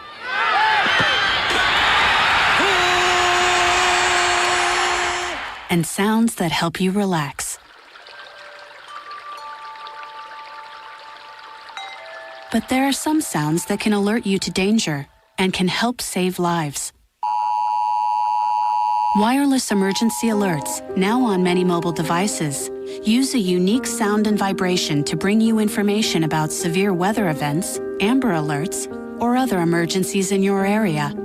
With critical information from local sources you know and trust, you can be in the know, wherever you are. For more information, visit ready.gov/alerts. Brought to you by FEMA and the Ad Council. Second half kickoff by the Falcons goes out of bounds. So South Doyle's going to have it 1st and 10 at the 39 as Douglas was trying to punch it down the field and just punched it out of bounds. So South Doyle will have good field position. 1st and 10 as it looks like they have made a change at quarterback as Tisson Davis is no longer there. It looks like Reed Reynolds, who is a junior, is going to be the quarterback. So they have made an offensive change here to try to get something going, as looks like they're going to line up in a power set with 2 receivers to the right, as we got lots of confusion here, I think, defensively by Fulton. Here's Reynolds, going to keep it around the end, and he's going to get about 7 yards. Yeah, the defensive line was piled up right there. I'm not sure what happened there, but it's a pretty, and I expect a lot of runs with this new quarterback considering you're in first. And I think that's probably the smart move for South Doyle is just to try to run it and pound it. Yeah, I think Davis just came back into the game too. Well, Reynolds is hobbling off the field. Yeah, but Reynolds, it looked like they were going to try to get the ground going with Reynolds, like Jack said. Yeah, they went student body right and got 8 yards. Just underway, second half. Fulton leading 15-6, but South Doyle approaching midfield. Davis, back to pass, pressure up the middle. Throws it deep, got a man down, overthrown and incomplete. Trying to get it to Jeremiah Smith down the far sideline. The pass was overthrown. Good coverage by Fulton. Yeah, that's a really good play by the high safety there. He came up, made a good read on the ball, and that was really well covered by Fulton. Mackay Holmes on the coverage. And it's going to be 3rd and short, 3rd and 2. They need to get it up to the 49 for a first down. Yeah, that's a great job there, too, by the safety, John Whittington. He's able to get a beat on that ball, make it double coverage. Hard count. Crenshaw's the running back. They give it to him. Hit and dropped. Hit and dropped and then slung to the ground. Oh, my goodness. What a defensive play by the Falcons. A.J. Parrish, I believe it was, got through. And T just got in the backfield and blew it up. I mean, they've done an amazing job stopping the run game here. It's what South Doyle wants to do, but they can't on this defensive line, even the secondary with the linebackers trying to get back there. Yeah, and on that play too, it looked like Fulton got away with a little jump there, but refs didn't call it, and ultimately, I mean, that led to a humongous play there made by A.J. 4th and 3. South Doyle's going to go for it. They'll go 3 receivers to the left. Davis with the single running back. 4th down and 3. Back to pass. Throws it quick. Pass. Batted away and incomplete. Batted away and incomplete. And the Falcon defense gets another stop. Yeah, I mean, you talk about winning the line of scrimmage right there. I mean, I'm pretty sure that was A.J. Parrish again right there. He got into the backfield like that. As soon as the ball was snapped, it just looked like he ran right by that defensive line, and that ultimately caused that incompletion. Yeah, and I feel like, he was back there quick, but he sort of stayed back, looked like he was going to pass it to his side, and he just batted it down. It's a really good play. Falcons playing inspired football. They get the stop. They have it at the South Doyle 46. Jameel Smith comes in motion. Womble will be the quarterback, and we're going to have a procedure penalty against Fulton here to open up the drive. What's new? So it'll move it back 5 into Fulton territory at the 49.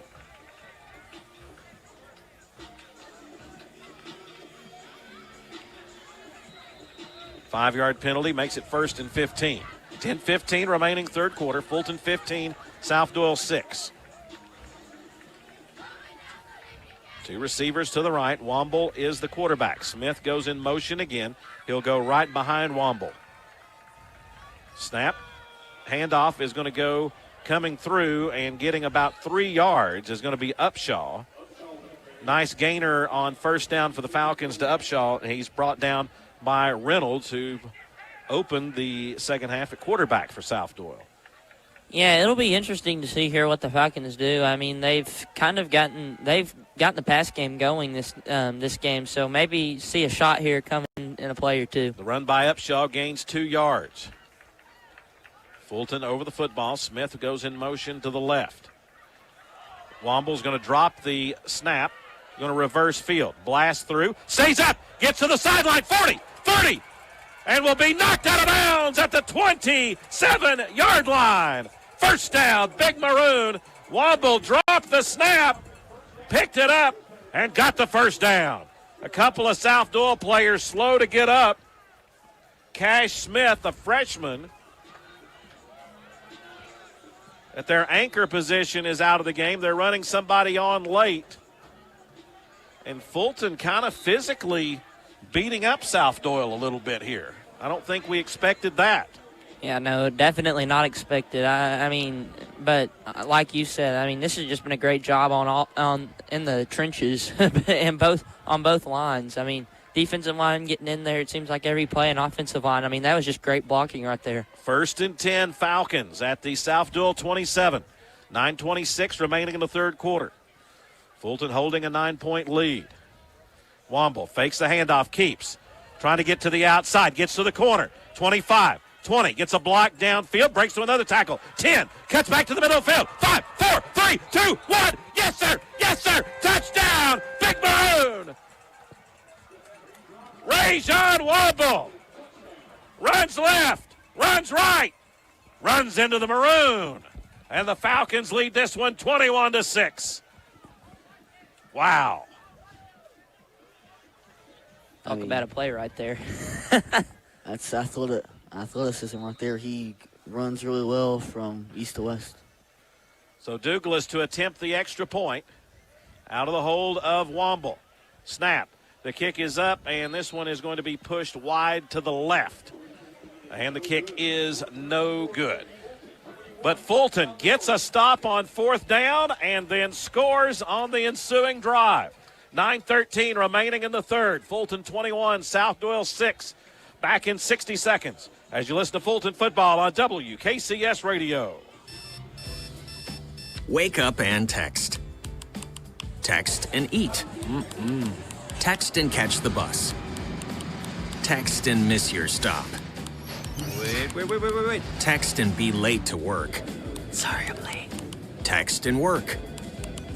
Text and pretend to work. Text and act surprised when someone calls you out for not working. Who, me? Text and meet up with a friend you haven't seen in forever. Hi. Oh, hey. Text and complain that they're on their phone the whole time. Text and listen to them complain that you're on your phone the whole time. Text and whatever. But when you get behind the wheel, give your phone to a passenger. Put it in the glove box. Just don't text and drive. Visit StopTextsStopWrecks.org. A public service announcement brought to you by the National Highway Traffic Safety Administration and the Ad Council. Douglas Benegas punches the ball down the field. South Doyle falls on it right on the 35. Fulton, 3 plays, 46 yards, took a minute 2 off the clock. The run by Rajon Womble increases the lead to 21-6. And we'll see if South Doyle can answer. You feel like with this South Doyle team, they're just one play from being back into it. Davis in the shotgun with the running back Crenshaw. Hands off Crenshaw, big hole up the middle, and he'll be brought down as he gets it up to the 44-yard line. Gain of 9 on first down. Early in drives, you see Crenshaw just chewing up big yardage. And it seems like after that, Fulton gets settled down defensively. Yeah, right. And, I mean, maybe it's just seeing that big play, not wanting to give up anything big. I mean, you're playing for pride tonight. And second down 1. Davis asks for the football, gives it to Crenshaw, breaks through a tackle, gets it up to the 50, 6-yard gain, and that'll be a first down for the Cherokees right on the midfield stripe. And South Doyle's running the ball a lot here. They're opening up big holes, but the defensive line, they play really well. We'll see if they can stop them here. Yep. And again, Fulton plays people both ways. South Doyle tries as much as possible to not play guys both ways. So can Fulton kind of continue to take the beating? Again, this is a huge South Doyle offensive front. Fulton's held their own, but can they do it for 4 quarters? Right. 8 minutes remaining in the third. Smith comes in motion. They're going to run double reverse as they go to Reynolds. Reynolds gets it to the 45-40, gets it to the outside, breaking through tackles, and eventually will be pushed out of bounds as he goes to the 25-yard line. So South Doyle goes with the double reverse. They give it to Reed Reynolds down on the far side, and he will have a big gainer, 1st and 10 Cherokees at the Fulton 21-yard line. I have a feeling that South Doyle was waiting to run that play the entire night. I mean, it was a great job to get on the motion guy for the Falcons, and as soon as they pitched back, Reed Reynolds just had a bunch of open field. Good blocking downfield by the Cherokees to open him up. Davis out of the pistol set. Handoff goes to Crenshaw. And Crenshaw grinds through. The South Doyle sideline wants some sort of penalty as Crenshaw was brought down. I don't know what the hooting and hollering was all for. We'll take a look on the replay. I don't know if they wanted a hold or if it was an aggressive tackle. It was a gain of 1. I'm not quite sure what everybody was upset about, but there's no flag.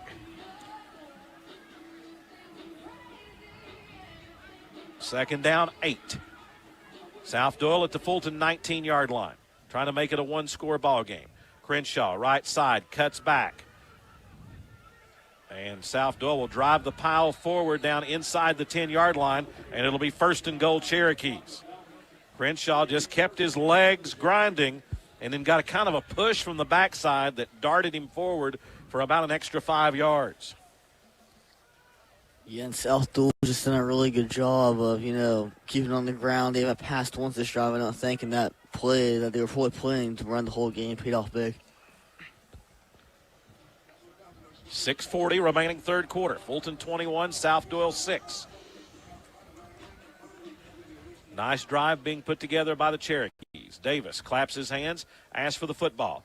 Back to pass, looks to throw. Fulton is not pressuring. Now they're going to hit him, and he is sacked. Shot out of the cannon for the Falcons was Kamani Lawrence. Fulton patiently waited, and that kind of freaked Davis out a little bit. He didn't know what to do. And then finally Kamani came and got him, brought him down at the 16-yard line. Yeah, that just looked like inexperience showing from Davis. I mean, he had plenty of chances to get rid of that ball, and it just like he just kind of looked confused in the pocket while nobody was coming after him, and then all of a sudden from the back, Lawrence got him. Second down goal from the 16. Big loss on the play. 3 receivers to the left. They hand off Crenshaw, gets a hole, and then it closes quickly. Fulton is hitting Crenshaw hard. They're getting people around the football to make the play. Noah Lyons in there along with Whittington, and it's going to be 3rd and goal from, it looks like, the 13-yard line. Would South Doyle try another end-around reverse type play here?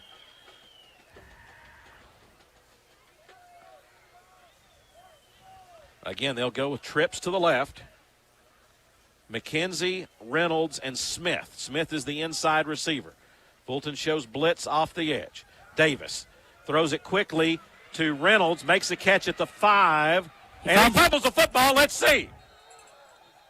The ball got loose. Let's see. Fulton says they have it. There's a pile down there at the 2-yard line, and they're going to say South Doyle, it looks like, has recovered at the 2-yard line. So it's going to be 4th and goal. Reynolds got it on the 5, and then somebody knocked it.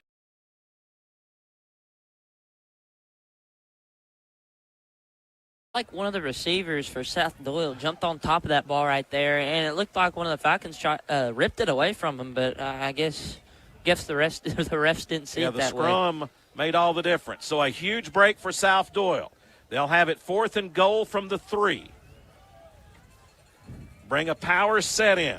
Crenshaw will be the running back, split to the left of the quarterback, Davis. They send a tight end in motion to the near side. Davis gives it to Crenshaw, and he'll walk into the end zone for the touchdown. South Doyle got a break on the fumble, and then they score on 4th down to make it 21-12.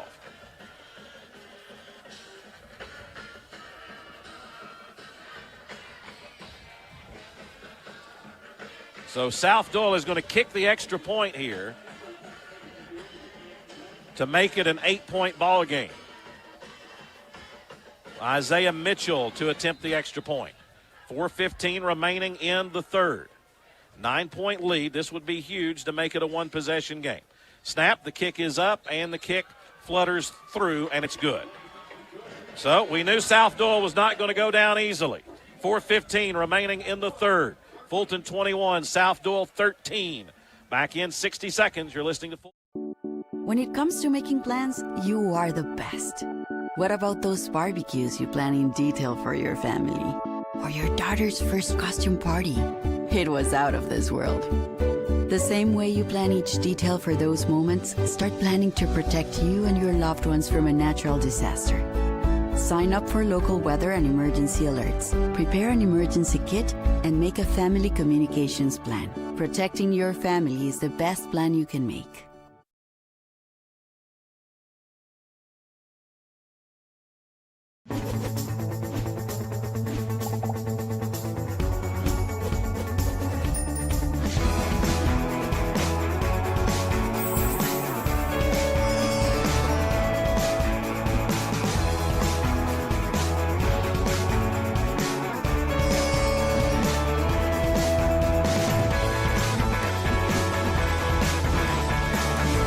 By Keep America Beautiful and the Ad Council.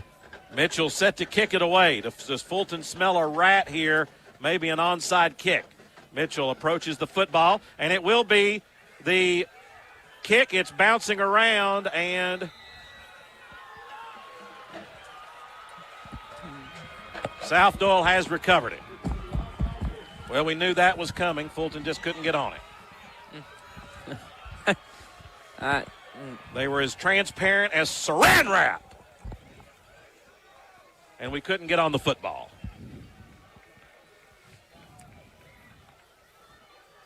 And he kicked it short. Did the ball go? Yeah, they recovered it on the.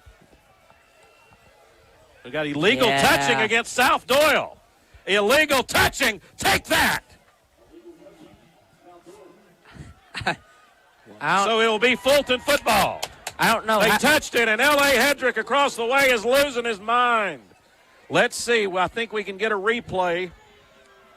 I don't know how that was like even possible. Yeah, because he kicked it very short, and it bounced up. And if it touches any South Doyle players before 10 yards, it is a illegal touching.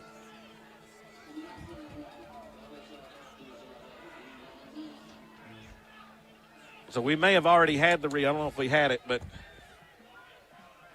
I'm surprised it didn't brush up against the kicker because he didn't kick it very hard. Yeah, it looked like the kicker was just trying to recover his own onside kick. So Coach Hedrick across the way is pleading his case to the official. And I think his hope is that they will say that Fulton touched it. And if somebody from Fulton touched it, but I don't think anybody from Fulton was around. Yeah, they were all down. Yeah. They didn't even know what was coming, I don't think. Yeah, I mean, give the kicker Mitchell credit. He kind of sold that like he was going to kick it deep, and then he didn't. Well, nonetheless, Fulton. We smelled the rat up here. Yeah. And thought they might try some kind of onside kick.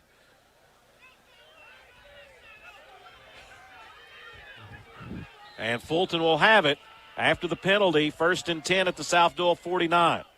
Burris in the shotgun. Changes the play at the line of scrimmage. Fulton will have a stack of 2 receivers to the right. Kieris Cox will be the receiver on the left side of the formation. Handoff goes to Womble, and he is going to be hit and dropped. I don't think he got back to the line of scrimmage. 3 white South Doyle shirts on the tackle, led by Lincoln Jackson.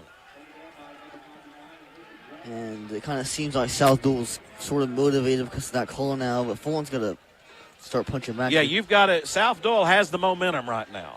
Yeah. You've got to counter punch. This can't be a 3 and out, as it will be a loss of 1. Yeah, this is a drive where you need to control the time of possession and try to get it down to the 4th quarter and milk some clock. Kieris Cox, wide receiver to the right. Twins receivers to the left for the Falcons. South Doyle, 4 down linemen. Burris, the quarterback, drops back, pressure on, throws near side. Pass is going to be complete near the 1st down marker to Cox at the 41. It'll be about 2 yards short as Kieris had to come back and make a diving catch right on the Fulton sideline to get the ball. Yeah, that was honestly, though, a great pass from Burris because, I mean, if that pass is any deeper, Cox is probably not making that play. 3rd and 2, Fulton over the football quickly. Now they'll take their time. 2:50 remaining 3rd quarter. Fulton nursing an 8-point lead. 3rd and 2, Burris. Handoff goes to Upshaw. Waco has the 1st down and more, still grinding, and will have a 1st down inside the 35 down to the 33. And that's been a good development for Fulton in the last couple of weeks, is that Waco Upshaw has become a guy that's going to run the ball hard for you. And, I mean, that was just a great job there by Upshaw. I mean, he waited on his blockers. He was patient and really showed a lot of maturity for a guy who missed the first 5 or 6 weeks of the season. 1st and 10 Falcons at the South Doyle 33. Womble will now be the quarterback. Jameel Smith, the deep tailback. Womble looks, handoff straight through the middle. Upshaw's running. Waco gets to the side, and he will be down at the 21-yard line. Tough running again by Waco Upshaw. Touchdown saving tackle by the junior Lincoln Jackson, and the Falcons move the chains again. And Upshaw kind of being used as a power back, but he can also get a little shifty in there. And South Doyle has a player down And we're going to have an official timeout here. And it will be Jackson who made the tackle. Well, this is a big answer by Fulton. Now you got to get the football. You got to get the football in the end zone somehow and get it back to a 2-possession game, as Jackson will get up under his own power. But Fulton has been able to be diverse enough offensively and do some different things, and it's kind of kept South Doyle back on their heels. Right, and whenever you seem like run heavy, you have like 5 or 6 run plays in a row, it just seems like South Doyle has been put on their heels a little bit, and that's when the pass play opens up. And just a little 10-yard short gain for a first down has just been really big for the Falcons. Well, and again, for Fulton, Upshaw was out most of the year with a hand injury that he suffered in the preseason. Kieris Cox out for most of the year due to an injury suffered in a scrimmage. So you're getting some kind of guys that would have been big for you early in the season back, and it makes a difference. So Womble will be the quarterback again for the Falcons as Fulton has a 1st and 10. They're going to pitch around the end to Jameel Smith. Here's Jameel, 20, and will be cut down as he gets it close to the 15-yard line. DeMaurice McKenzie makes the tackle for the Cherokees. Yeah, if Smith was able to make that guy miss there, he's probably in the end zone right now. And now Fulton can go back to kind of taking their time. 1:10 remaining in the third. Fulton with an 8-point lead, 21-13. They'll have it 2nd down and 4 at the South Doyle 15-yard line. Rajon Womble is the quarterback. They fake the handoff to Smith, almost dropped it, and Womble will be hit and dropped at the 15. Maybe got a yard. It's going to be 3rd down as they fake the pitch to Smith, as they did on the previous play. Womble kind of fumbled the ball for a moment and went right up the middle and got what he could. 3rd down and 3. Obviously 4-down territory for the Falcons. Fulton in no hurry here. Yeah, probably going to run one more play before the half ends and make a big decision on 4th down if they're unable to get it here. And Cox only has 3 or 4 targets. To be honest, I think you have to get the ball to him. Womble with Upshaw, the running back to the left. Now Noah Lyons goes in motion. Womble fakes a handoff, keeps it, makes a cut, and will have the 1st down just barely at the 11. It'll be 1st down Falcons as Rajon Womble makes a play with his feet. They'll set the chains. The clock will roll down to 0, and that is the end of the 3rd quarter. 12 minutes remaining in the 2025 football season for the Fulton Falcons and the South Doyle Cherokees. Through 3 quarters, Fulton trying to get their 2nd consecutive win on the year. They lead South Doyle 21-13. We'll be back in 60 seconds as you listen to Fulton football on WKCS Radio. Runners to your mark. Set. Some may see a sprinter. At the NFHS, we see a future leader already off to the races. Some may see a volleyball player. Good hit! Way to go, girls! Woo! At the NFHS, we see a spike in confidence that will help her achieve her potential. What else do we see? Musicians learning to march to their own beat. We're the NFHS, the national leader and advocate for high school athletics and activities in America, helping today's teenagers develop the skills they need to become tomorrow's leaders. And we see it happening in communities across Tennessee every single day. Learn more about the NFHS commitment to youth at nfhs.org. This message presented by the NFHS, the National Federation of State High School Associations. 1st down for the Falcons as the 4th quarter gets underway at the 11-yard line. As Fulton has ground out some long drives in this football game. Trying to do it again here. As Fulton will have 2 receivers to the far side. Burris back in at quarterback. Womble will be the running back. They give it to Womble. He'll get it to the 10 and then be stonewalled. Kind of a slow start to that play. Thought Womble maybe was getting ready to take off, but he got right in the face of a South Doyle defender, and they drove him back. Gain of 1, 2nd down 9. as we are in the final quarter of the season. Both of these teams missing the playoffs. South Doyle has a case to be maybe the best team in Tennessee that didn't make the playoffs. They've had a great season. Fulton trying to win their second consecutive game of the year. Lyons, the tight end, moves to the left. Burris, quarterback, has two receivers to the right. South Doyle, four-down lineman again. Burris fakes the handoff, looks, is going to dump it off to Noah Lyons into the end zone. Touchdown! A little improvisation by the senior quarterback, Burris, as Burris had people all around him, and he just stopped and almost like a basketball shot, flipped it up to Noah Lyons, who was wide open at the 5 and walked into the end zone for the touchdown. Yeah, Burris's basketball instincts might have kicked in right there. Yeah, that was just a great play. Again, he was staying in the pocket, evaded the rushers, and Lyons is right there. So Fulton's going to go with Diego Galvez to attempt this extra point. Womble to hold, and Fulton is going to be called for, I think somebody for the Falcons jumped on the end. Procedure against the Falcons. It'll be a 5-yard penalty. Galvez has a little bit of a stronger leg. And this is a bit of a gamble here, because now it's a 25-yard field goal on the extra point after the 5-yard penalty. 27-13 is our score, 11:09 remaining. Galvez out of the hold of Womble. South Doyle would love to block this one. They bring pressure. Galvez kick is blocked.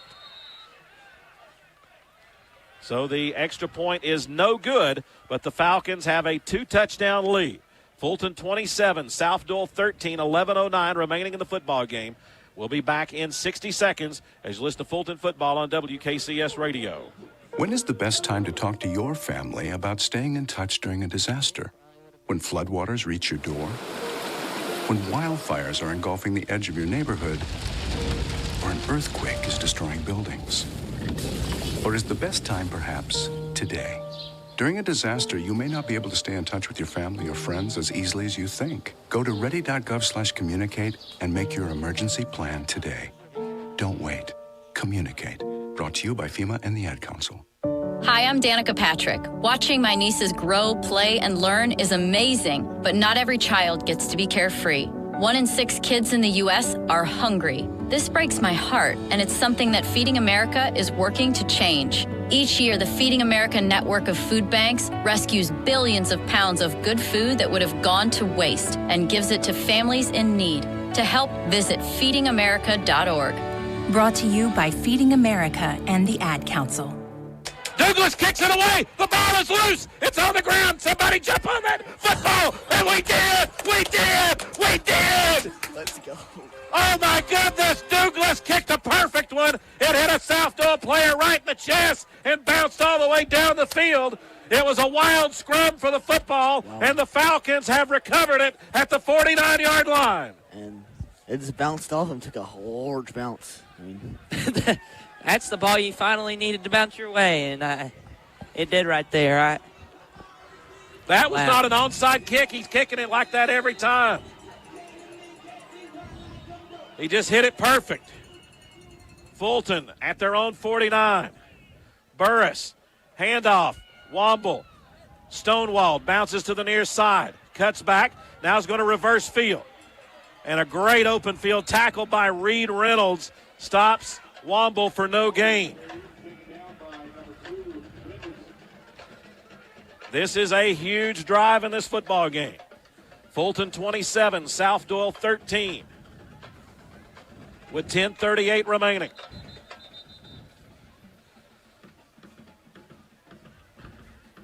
Womble ran left, ran right. Almost got to the corner, but Reynolds made a great open field tackle. Can you tell who got the fumble?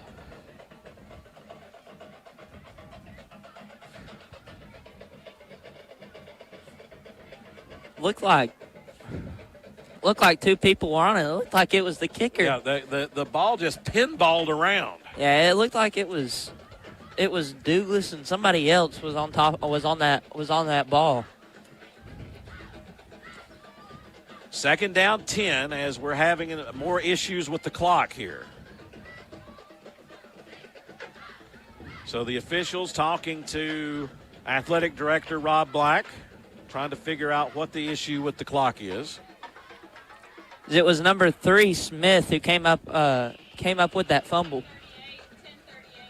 So Jameel Smith with the fumble recovery. They're going to put 10 minutes, 38 seconds back on the clock.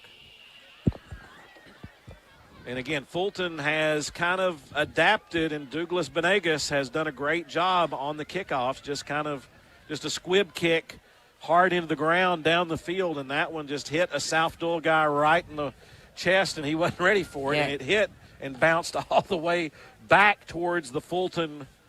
Yeah, the bounce might have gone farther than the kick did. I don't know. It was not a drawn-up onside kick. Right. It just kind of bounded off the. It just kind of bounded off the foot and rolled up the body, and somehow bounced all the way to midfield. Falcons are able to come away with it. That's probably, so far, unless something else crazy happens, it's probably the biggest play of the game. Well, we're having a scoreboard issue here, as, again, they're trying to put 10 minutes, 38 seconds back on the clock. And now they're going to put 2 more seconds back on the clock, 10:40. Which reminds you that it's almost tax season.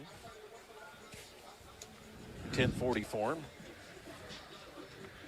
That was a bad joke. Nobody wants to think about taxes this time of year. We got the holidays coming up. Well, again,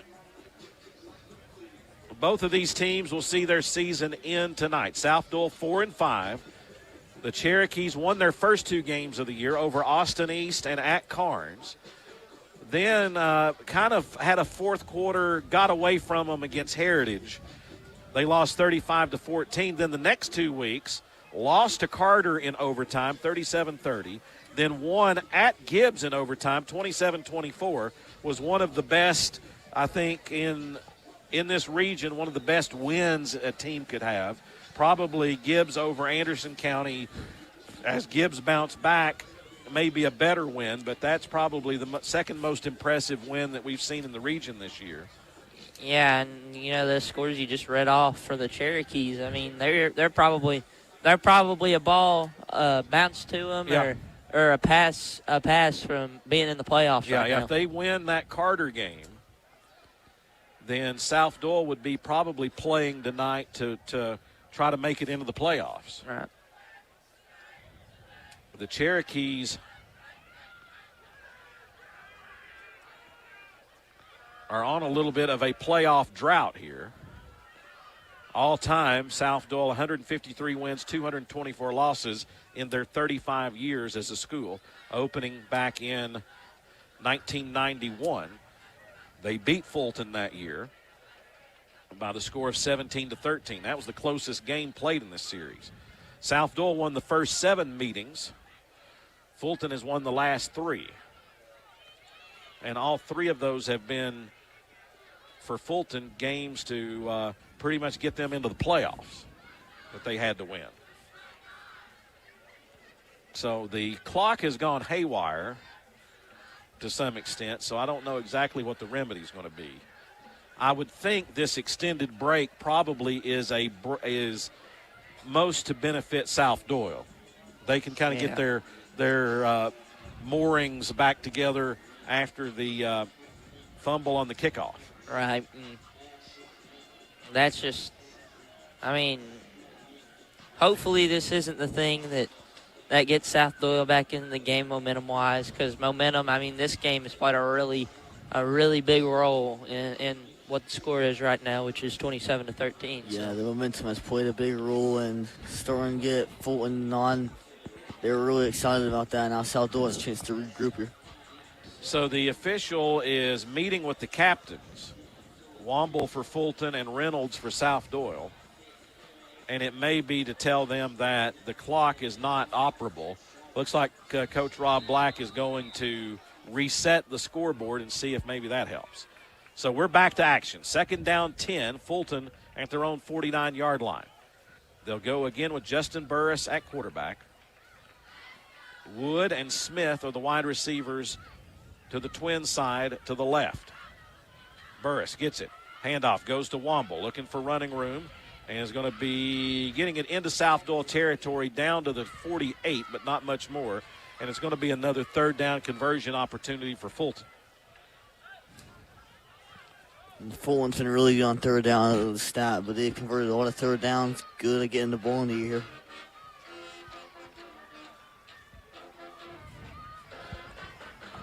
Most importantly, the clock runs. Third down, 7 for the Falcons at the South Doyle 48-yard line. Burris will be the quarterback. Fulton will have 3 receivers far side. South Doyle set to rush 4. Burris back to pass. Pressure on. Fulton sets up a screen, and it's well set up. Here's Womble getting the catch. 40, and will step out of bounds at the 36-yard line, and that'll be enough for a first down. Again, Fulton with another third down conversion. And how about Justin Burris? Yeah. With the pressure coming on the screen, just easily dumps it off to Womble for the first down. Yeah, he's probably having the best game we've seen from any quarterback so far this year for the Falcons. Yeah, and really good play call and also really good execution there. Right. Now, I mean, the play, he set himself up for success, and the play callers have set him up for success. I mean, a bunch of the play calls have been passes he can make, and he hasn't tried to play hero ball, and ultimately that's led to a 27-13 lead. First and 10 at the Cherokee 36. Smith in motion. They're going to pitch to Smith around the end. Smith turns it up and will step out of bounds after about a 1-yard loss. They ran it to the short side of the field. South Doyle did a great job, stretched it out, and Smith had nowhere to go and just stepped out of bounds to avoid the collision. So that stops the clock. It's a loss of 1, second down and 11. And probably the clock is more important than anything here, as Fulton's going to go with a tight formation, 2 H-backs on the right side. Smith will be the running back. Womble hard count, as there's no wide receivers in this pattern. Lyons is the end with a hand on the ground to the left. South Doyle brings 6 up on the line of scrimmage. Womble's going to keep it. Breaks out of a tackle and will grind forward inside the 30 down to the 28 and will be about a yard short of a first down, as Fulton just lined up in a power set that time with no wide receivers, and Womble ran right behind him. It'll be 3rd and 2. Definitely 4-down territory here. Right, and I mean, I don't want to guess here, but I would think they would try to keep the ball on the ground here, just to try to run some clock, eat some more clock, and either make it a 4th and 1 or get a big play for a first down. Yeah. South Doyle stacks 5 up. Womble. Handoff. Waco Upshaw gets through. He has the first down. Grinding forward down to the 20-yard line, and the Falcons will move the chains again. Another third down conversion. Yeah, the third downs have been a really Fulton's bright spot in this game. They've had a lot, but that's definitely the biggest one, I feel like.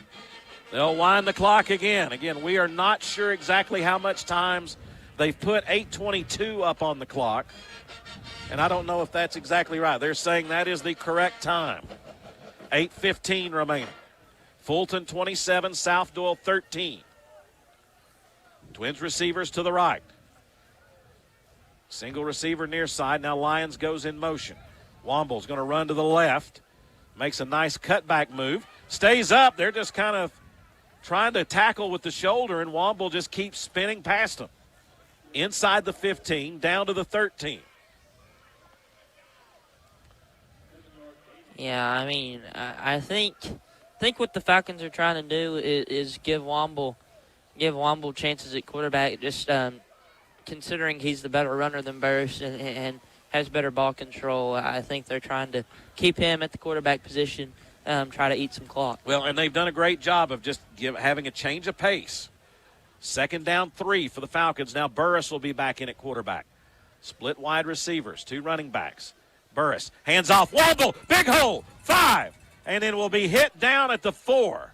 Great open field tackle as Womble tried to go right over the top of Jeremiah Smith, and Smith held his ground and brought him down at the 4. Yeah, I mean, I feel like that play was successful because of the other two. You'd think Womble would be getting the ball if they were running it. And it'll be first and goal. Burris gets the snap, gives it to Womble. Womble waiting behind the line and is going to be diving for the end zone, gets it down inside the 1. The thing you got to do is take care of the football right here. Yeah, Womble tried to reach out to get it across the goal line. South Doyle could have got a hand in there to knock it loose. And now Fulton just watching the clock run and run and run. Womble looks like he's a little bit gassed right here. 6:30 remaining. Second down and goal from inside the 2-yard lines where they mark it. Womble and Upshaw, the running backs. Burris, the quarterback, gives it. Womble, touchdown, Big Maroon. Rajon Womble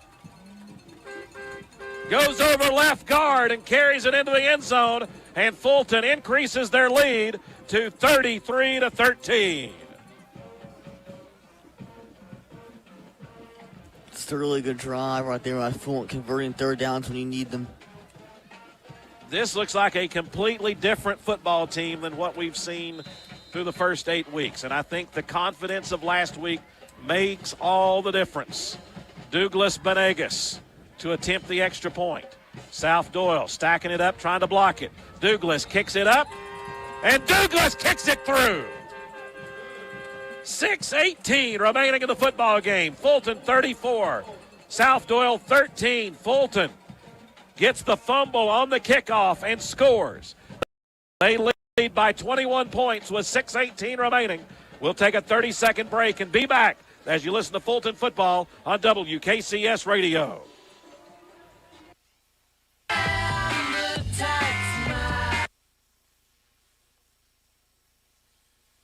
I spend a lot of time in the backyard, and I'm the center of attention at summer barbecues.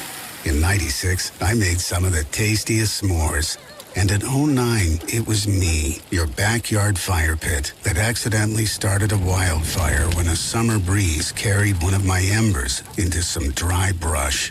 Spark a change, not a wildfire. Visit SmokeyBear.com. Brought to you by the U.S. Forest Service, your state forester, and the Ad Council. Only you can prevent wildfires. Fulton had an 11-play, 49-yard drive. Just grinding it out. They lead 34-13. Here's Douglas to kick it away. Kicks it down the field. It goes right through the wickets. Goes through the wickets again. It's going to be picked up by Jeremiah Smith, and he's going to be hit down immediately at the 25-yard line. Great kick by Benegas and great coverage by the Falcons as the dangerous Jeremiah Smith got the football, but Fulton was there to make the tackle. Yeah, and it looked like one of the foreign players tried to strip the ball out. I thought that might come out, but. First and 10 for the Cherokees at the 26-yard line. Yeah, and this plays towards the Falcons' advantage because South Doyle, you'd think, would have to throw the ball here. They don't have to throw it. They're in a double twin set. The quarterback is Davis, and a timeout has been asked for, I believe, by Fulton just to try to get the defense set, to know what to do here, because South Doyle is the type of team they can score in one play. They've got the athletes if Davis can get the ball to them.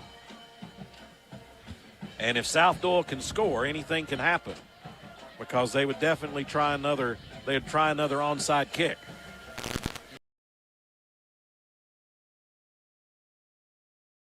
Good. It's been an incredible effort as they have played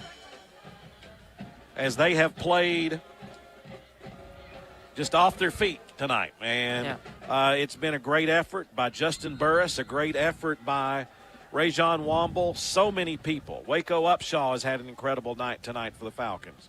Just everybody is contributing in a major way. And for Fulton to, a 2-8 season looks like a big disappointment, and it is in a lot of ways if you can win this game. But to go into the offseason winning 2 in a row and playing well tonight definitely gives you a shot in the arm going into the offseason. Here's Davis, claps, asks for the football. Throws it across. Pass is going to be complete to Reynolds. Reynolds gets to the outside and will be pushed out of bounds after getting a first down to the 36-yard line. For South Doyle, you would have to think they've got a lot of people coming back next year. They'll be healthy at quarterback. They're going to have a chance. Certainly, they would be a favorite to make the playoffs and maybe have a chance to be up towards the top of the region. They're a very young football team. 100%. Their running back, Crenshaw, coming back. Yep. He's a really good running back. Davis, 1st and 10. Hit as he throws. Throws it up. Pass batted away and incomplete. As Holmes with the tackle, he better stop, and he's going to get a flag. That was actually Whittington. A little bit too much celebration, and that's not what you want to do. Whittington made a great play and then tried to do the Karate Kid crane, and he got a 15-yard penalty. And Coach Long is losing his mind out here. That is not a penalty you can afford to have after a great defensive play. You just can't do it. I mean, you're up 21 points right now, and South Doyle needs 3 touchdowns to come back, and that's the kind of stuff that happens. I mean, that's just not. And ladies and gentlemen, we have penalty bingo. Oh my goodness. We have penalty bingo for the first time in the history of Fulton football on WKCS Radio. 5 across on our penalty bingo board. We're not happy that Fulton got an unsportsmanlike conduct, but that was the last thing Fulton that either team needed in order to have penalty bingo. What else could go right? A sideline warning, illegal formation, the free space, and more. Here's Davis going to throw it up down the far sideline. Pass is going to be incomplete, intended for Reynolds. Fulton had it well covered down the far. Please stop gesturing out there if you're Fulton. Do not do that. Yeah, it's gotten to the point now. Just play football. Yeah, it's gotten to the point now that you haven't had much success the entire season, and now you have some success. You want to celebrate. Yeah, you're starting to celebrate, but you can't afford to make a mistake. Yeah, Parker Hall definitely is going to be upset that we had bingo tonight. As we put all the different types of penalties on the bingo board. Now, it's not good if you're the team that commits all those penalties. No. Smith comes in motion across the formation. 2nd down, 10. Davis back to pass. Pressure on. Flushed. Throws. Pass is going to be incomplete. Holmes tried to make a diving catch for it.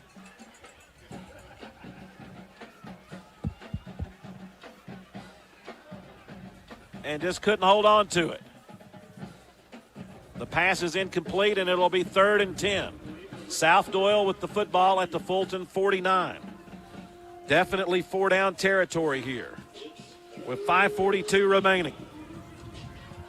Fulton trying to get their 4th consecutive win over the South Doyle Cherokees, leading 34-13 with 5:42 remaining.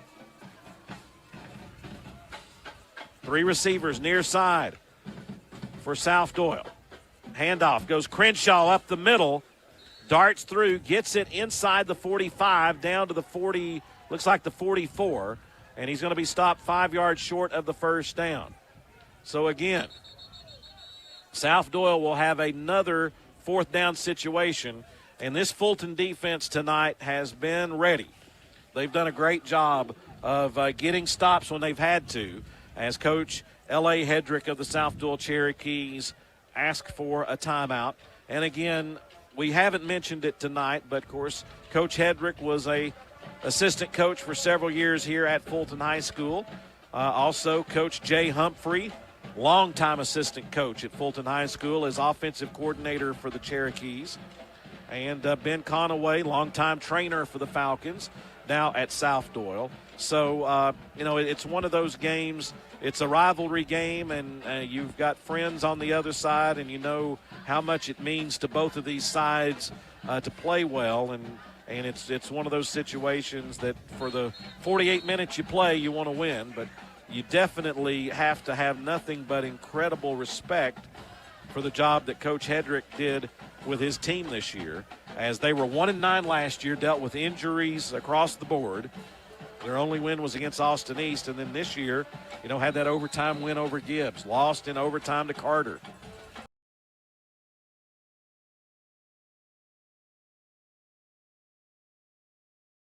Darion Freeman got him. Just wow. With a WWE tackle as he got him right around the neck and drug him to the ground. So the Falcons get the sack. South Doyle gives up the football, and Fulton will have it 1st and 10 at the Cherokee 48-yard line with 5:22 remaining in this football game. The Falcons going to try to run the clock here.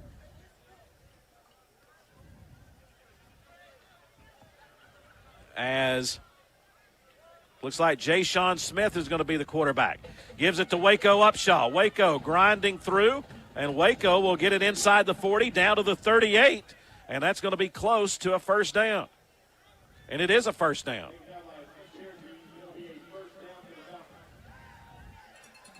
So Coach Long using this situation to give Jay-Sean Smith some additional experience. He started the game against Union County last week.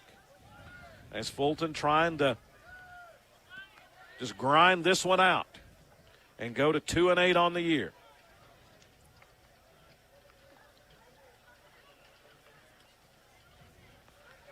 Two receivers to the far side. Armani Bond is checked in as a running back. South Doyle, 4-down lineman. Smith fumbles the handoff, gives it to Bond, and he'll get what he can.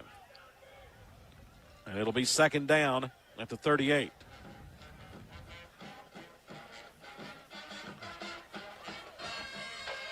And it looks like the Falcons with an attempt here to take the foot all the way off the gas. Yeah, I mean, ball security here is huge. Even though it seems like you're kind of in the driver's seat to win the game, it's not 100% until the clock's hit 0. So I mean, just keeping the ball in your possession and keeping the ball on the ground, definitely big. Split wide receivers. Smith is the quarterback. Handoff coming through is going to go to Womble, and Womble will get it down to the 36. And South Doyle is going to ask for a timeout. 3:45 remaining in the football game. Fulton 34, South Doyle 13. As Womble comes off the field, he's played hard tonight. I don't know if that's a cramp or what it is, but he's down in quite a bit of pain down on the sideline. We'll take a 30-second break, and be right back as you listen to Fulton football on WKCS Radio. 911, what is your emergency? My kid shot himself. All right, where's the wound, sir? 911, what's your emergency? Please help, my son shot his brother. 911, what is your emergency? 911, please state your emergency. Every day, 8 kids and teens are unintentionally killed or injured by loaded and unlocked guns. It wasn't locked. Learn how to make your home safer at endfamilyfire.org. Brought to you by the Ad Council and End Family Fire. Fulton facing a 3rd down and 8 here with 3:45 remaining in the football game. Fulton leading 34-13 over South Doyle. Trying to get their 2nd consecutive win. Cox will be the wide receiver to the left. Twins to the right. Smith back to pass, is going to dump it off near side, and the pass is complete as they brought the pressure and Smith had to dump it off. And we got a Fulton player down on the sideline, and Smith got banged up too. It was Noah Lyons who made the catch. Hopefully that's just a Charlie horse for Noah. And Noah has played a great game tonight for the Falcons. Right. A bunch of the seniors have had probably their best game of the year. Yeah, this has been a night for the seniors. Right. And that's exactly the way you want senior night to be. And again, such a disappointing season for the Falcons. Yeah, but these seniors, they really deserve it. I mean, they've been through a coaching change here, and they've put in a lot of hard work this year, and just to have it pay off tonight, definitely huge. And Fulton is watching the clock run down, and they're going to take a timeout with 2:59 remaining in the ball game as Fulton's facing a 4th and 5 situation right here. And it's a credit to the Fulton players that you're 0-8 You could have very easily packed it all up. And the 0-8 were not pretty at all. There were no close losses. There were no near misses in it. Fulton throughout the year pretty much got handled by everybody they played. Yes. And it was against some of the best teams in Tennessee that you were playing. Mm-hmm. The Alcoas, the Macon counties, the Centrals, the Gatlinburg-Pittman, who's undefeated. The Anderson County. Anderson County. Did we say Alcoa? Yeah. Like when you play Alcoa, it feels like you're playing them 3 times. More like 5. And then, Gibbs and Carter who are having outstanding teams. And they're playing tonight for playoff seeding. And Fulton just kept going, didn't quit. All right, and throughout the year, you saw glimpses of what this team could have been. It's not. 4th and 5 here. Burris is going to back up. He may be going to punt it. Yeah, Burris gets it, and the punt is going to be blocked. Ball is rolling around. And South Doyle is going to get it at the 33-yard line. So the Burris tried to do the just the short punt on 4th down. South Doyle got there and blocked it. But the Cherokees will have it at the 34, still with 2:40 remaining and 1 timeout. The game is not over by any stretch of the imagination. No, and South Doyle has the athletes to have a big play. Yeah, no doubt about it, and we've seen it. South Doyle trying to get to 5-5 on the year. The last time they were at 500 or over was they were 6-5 in 2021, the last time they made the playoffs. Tisson Davis sees Smith come, and now we're going to have some movement on the interior line by the Cherokees, and that's going to be a 5-yard penalty. Make it 1st and 15.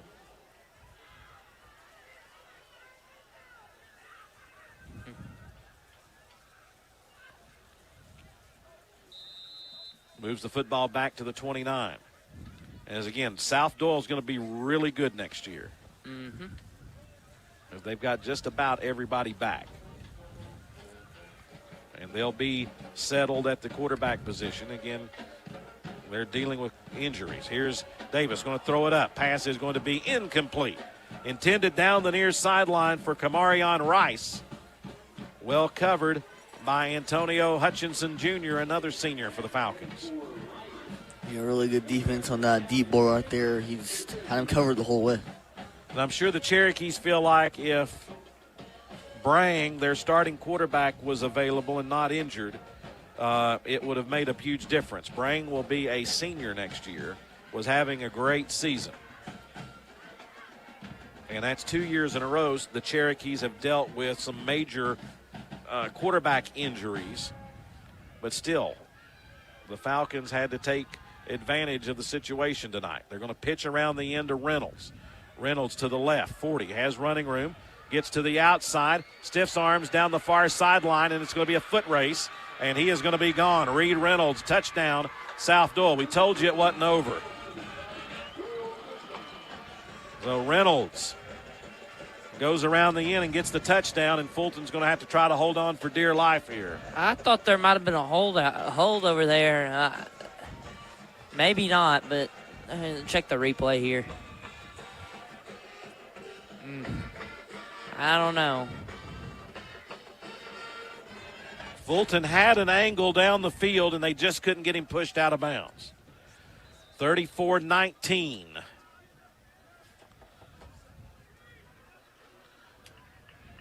And again, Fulton, as I said, took the air completely out of the football. And South Doyle made them pay for it here. So they're going to go for 2 to try to get back on schedule here. Crenshaw had to get hurried on the field there. Yeah, Davis with Crenshaw as the running back. Tight end comes in motion. That is Hall. And we're going to have a delay of game against South Doyle.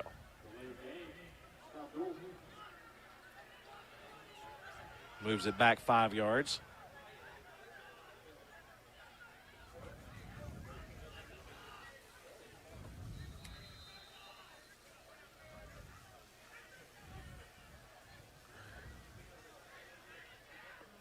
South Doyle was like, we don't even know how much time there is on the play clock. How could we have a delay of game? The clock's not running. 2:19 remaining. Fulton 34, South Doyle 19.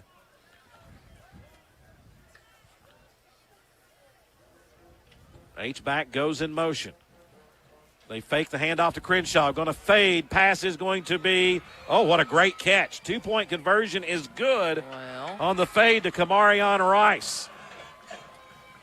Fulton had it well covered. That was a good throw, and Rice made a great catch. And now things get really nervous. 2:19 remaining. Fulton 34, South Doyle 21. 2 touchdowns for the Cherokees would win it. And what this means is you've got to get this onside kick. Yeah, you pretty much have to, and if you do, you're going to have a really long drive, obviously. Yeah, if you get the onside kick, you can almost run it out. Yeah. South Doyle only has 1 timeout. If you don't get it, your back's going to be against the wall. South Doyle tried the Pat McAfee onside kick where the kicker barely kicks it and tries to fall on it after it goes 10 yards. The official said that South Doyle touched it before it went 10 yards. I think Fulton's trying to get the right personnel on the field for a hands team. There's a 0% chance South Doyle's going to kick this deep. So Isaiah Mitchell is going to try the onside kick. What kind of onside kick is it? Fulton's got 10 men within 10 yards of the football. Mitchell addresses it. They were offsides, and he didn't kick it hard enough, and he's kicking it, and it's bouncing up and almost grazing him. Yeah. That kick didn't even go 10 yards. Yeah, the ball checked up, like you said, Jack. It checked up at like 9 yards, 1 yard, away from where it can be touched, which is 10 yards. So which means it traveled 9 yards. So Mitchell, again, has gone all the way over to the sideline to determine what South Doyle wants to do. It's a 5-yard penalty for illegal procedure. Moves it back to the 35. Again, Fulton with 10 men within 10 yards of the football, but a black shirt's got to fall on it here. Mitchell's not going to take as much of a run at it. He's just going to kick it down the field. We said there was 0% chance he'd kick it deep, and that's exactly what he did. Gets it to Whittington. Here's Whittington. Breaking loose down the far sideline. And he'll be brought down by Reed Reynolds at the 36-yard line. So South Doyle tried to kick it deep because Fulton only had 1 person back, but they kicked it to Whittington. And Whittington almost broke it. Touchdown saving tackle by Reynolds. Well, Fulton's getting the ball about where they would have been if South Doyle had onside kicked it. So I guess it kind of works out. You run some clock too. So 2:09 remaining in the football game. Fulton 34, South Doyle 21. South Doyle has 1 timeout remaining. Burris is the quarterback. 2 receivers to the right. Handoff going to go to Jameel Smith, and Smith will get it inside the 35 down to the 34 and is brought down by Lincoln Jackson. Gain of 3. And South Doyle will wait a moment and then take their last timeout. So we will keep it here. 1:54 remaining. Fulton 34, South Doyle 21. Cherokees have used their last timeout. Yeah, and with that, 1 first down should end the game. Here are the Falcons. What an effort by this Fulton football team tonight. I don't think anybody except those inside the locker room and a very emotional team chapel yesterday led by Steve Diggs, and one of the foundations of our program is doing that each and every Thursday.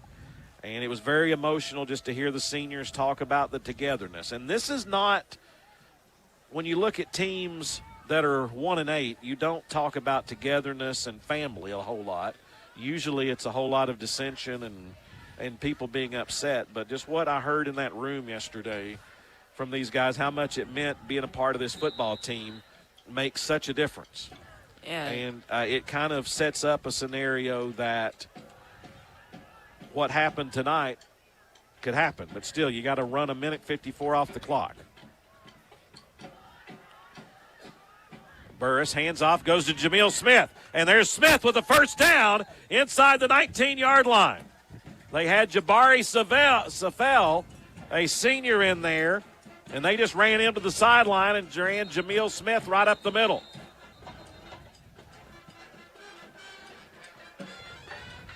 South Doyle has a player shaken up here. Number 4, Caden Kidd, bid Conaway out to take a look, along with Coach Hedrick. So now Fulton can just take a knee. South Doyle has no timeouts and 1:47 remaining in the football game. And it's just been amazing down through the years.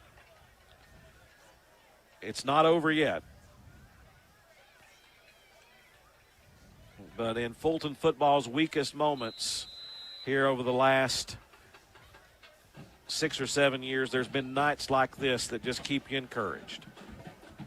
Safel comes in motion to the near side. Hand off to Smith. Breaks through a tackle, stays up, and is going to run out of bounds, which is the thing that you don't want to do in that situation, as he gets it to the 20-yard line. Just get down and run the clock. Oh. And that changes everything. Yeah, you don't want to. You want to make a play. You want to get some. But more importantly, you want to run the clock out. 2nd down and 5 as the ball is at the 19-yard line. So I guess one more first down ends the game, not. With 1:27 remaining. 10 seniors playing their last game for the Falcons. And on the post game, we'll go through all those names.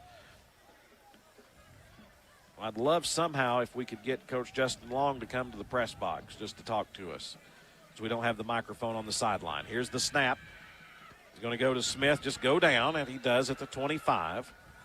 It's going to be a loss of about 5 yards. It's going to be 3rd and 10, but more importantly, it keeps the clock running.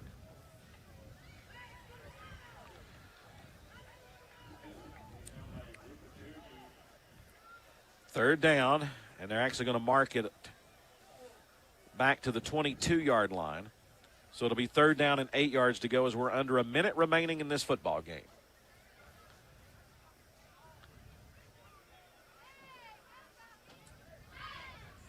Fulton hoping to go to 2-8 on the year,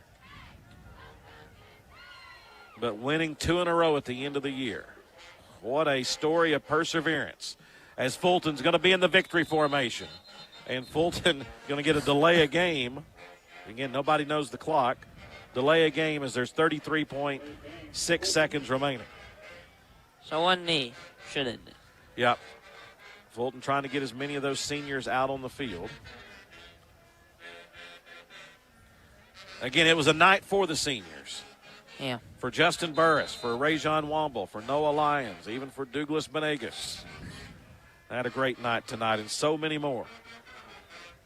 Burris, 33.6 seconds left. Gets the snap, takes the knee.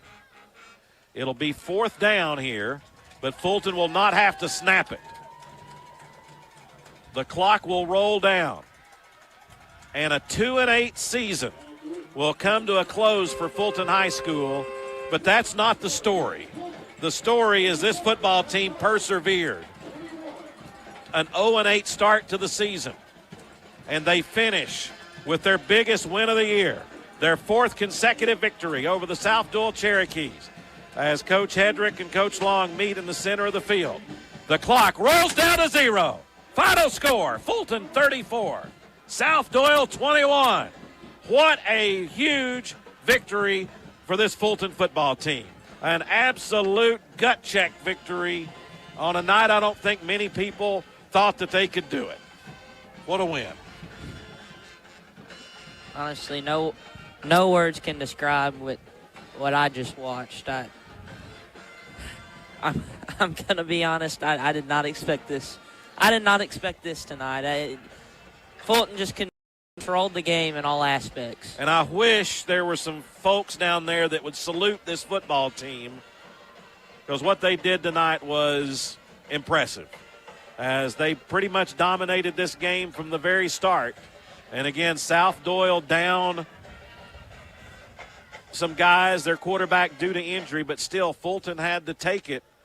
And that's exactly what they did tonight, as they win this football game by the final score of 34-21. And it's kind of a situation where the only folks that believed were the ones that were in that locker room yesterday and that were in the locker room today, and they got it done. And this is definitely, and I said a little earlier, you know, Fulton's had some tough seasons over the last few years. Of course, last year was really exciting, but there's been some rough stretches. But in every one of those rough years, there's been a night like this that in so many ways the Lord blesses and I think just shows you that, hey, just keep working. Keep persevering. Fulton started the season 0-8, and that's exactly what they did. They just kept working, kept persevering.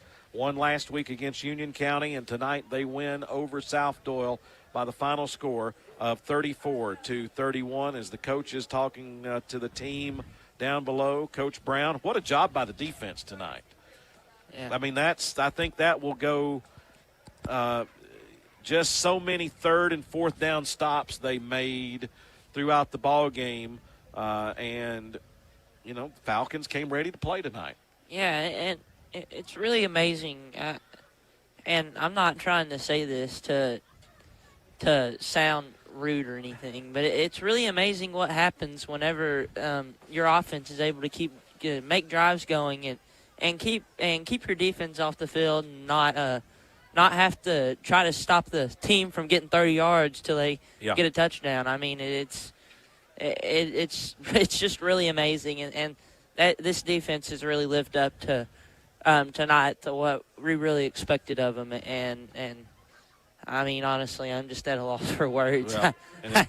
It's hard to believe that the game was just like this. I mean, Fulton controlled it every way they could. An impressive performance tonight by this Fulton football team, and just a great win.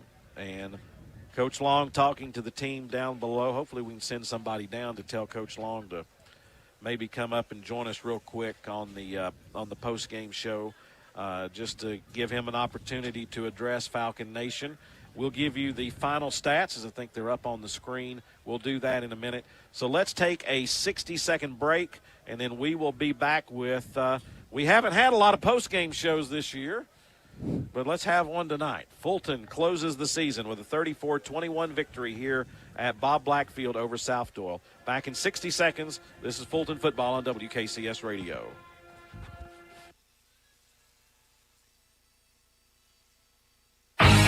You've been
West Welch Reed Engineers is a proud supporter of Fulton football broadcast on WKCS Radio. They provide electrical and mechanical engineering services for office buildings, schools, hospitals, retail facilities, and more. Their website is www.rengrs.com. Thank you, West Welch Reed Engineers, for your support of Falcon Radio. Final score, Fulton 34. Fulton 34, South Doyle 21, as the team down below says their final post-game prayer, as Coach Hedrick still addressing his South Doyle team. And you got to give South Doyle a lot of credit for what they did this year. They're going to end the season at 4-6 as the Fulton team celebrates down below, and it's kind of a special moment. Fulton was 0-8 and out of it. And, for one night, you find a way to get it all together and have an impressive victory. And just from an editorial standpoint, I don't know that I could be more proud of our Fulton football program. That's needed that. Fulton definitely needed a way to get a win tonight. And, it's very bittersweet because it's against a dear friend and a couple of guys that you worked beside for so long. But, it's good to see this football team persevere and see their season end on a positive note. And Fulton ends a season with a win for the first time since 2014. Of course, that was a state championship year because Fulton won the state championship game. So it's been that long since Fulton has ended the season with a win. Let's take a look at the stats. Fulton winning 34-21. Fulton scored first. Waco Upshaw, a 6-yard touchdown run. Fulton had a 15-play, 80-yard scoring drive. South Doyle answered. Fulton got the 2-point conversion by Womble, which turned out to be big. South Doyle answered in the second quarter. Crenshaw, a 24-yard touchdown run, but they didn't get the 2-point conversion. Fulton led 8-6. Then right before halftime, Womble, a 1-yard touchdown run, made it 15-6. That was the score at halftime. In the third quarter, the Falcons put together a 96-yard drive. As a drive started at the 3-yard line, and the Falcons drove it all the way down the field. Womble, a 26-yard touchdown run, made it 21-6. Crenshaw, a 3-yard touchdown run for South Doyle. Mitchell got the extra point, made it 21-13. But then Justin Burris, almost like a basketball player, hits Noah Lyons for a touchdown to make it 27-13. Maybe one of the plays of the year by Burris to scramble around and dump it off and find Lyons in the end zone for the touchdown. Then Womble made it 34-13, a 2-yard touchdown run. That was after the squib kick bounced off South Doyle, and the Falcons were able to recover, made it 34-13. Then Reynolds had a 71-yard touchdown run for the Cherokees to make the final score 34-21. Taking a look at the stats here tonight for the Falcons. What a night. Again, a night for the seniors. What a night for Rajon Womble. 31 carries, 165 yards, and 3 touchdowns. Between Womble and Burris, it's almost like they just willed this football team to win. Yeah, and Womble, he made some athletic plays out there. They just gave him the ball, and he did what he could. The blocking was good in trenches. They controlled the line of scrimmage, and it's a really good job of that.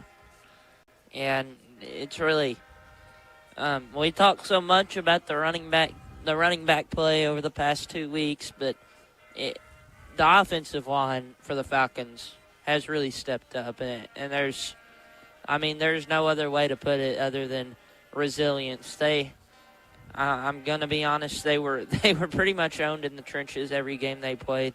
The start of the year, starting off 0-8, and these past two, they have absolutely owned the trenches, and it's led to 2 of the best games of the year the Falcons have played, and there are glimpses we saw earlier this year for a game like this to happen, but like everybody said here, it's really big for the program and really big for next season. A lot of returners, a lot of youngsters, and it's definitely going to be interesting to see how this team shapes out coming into next year.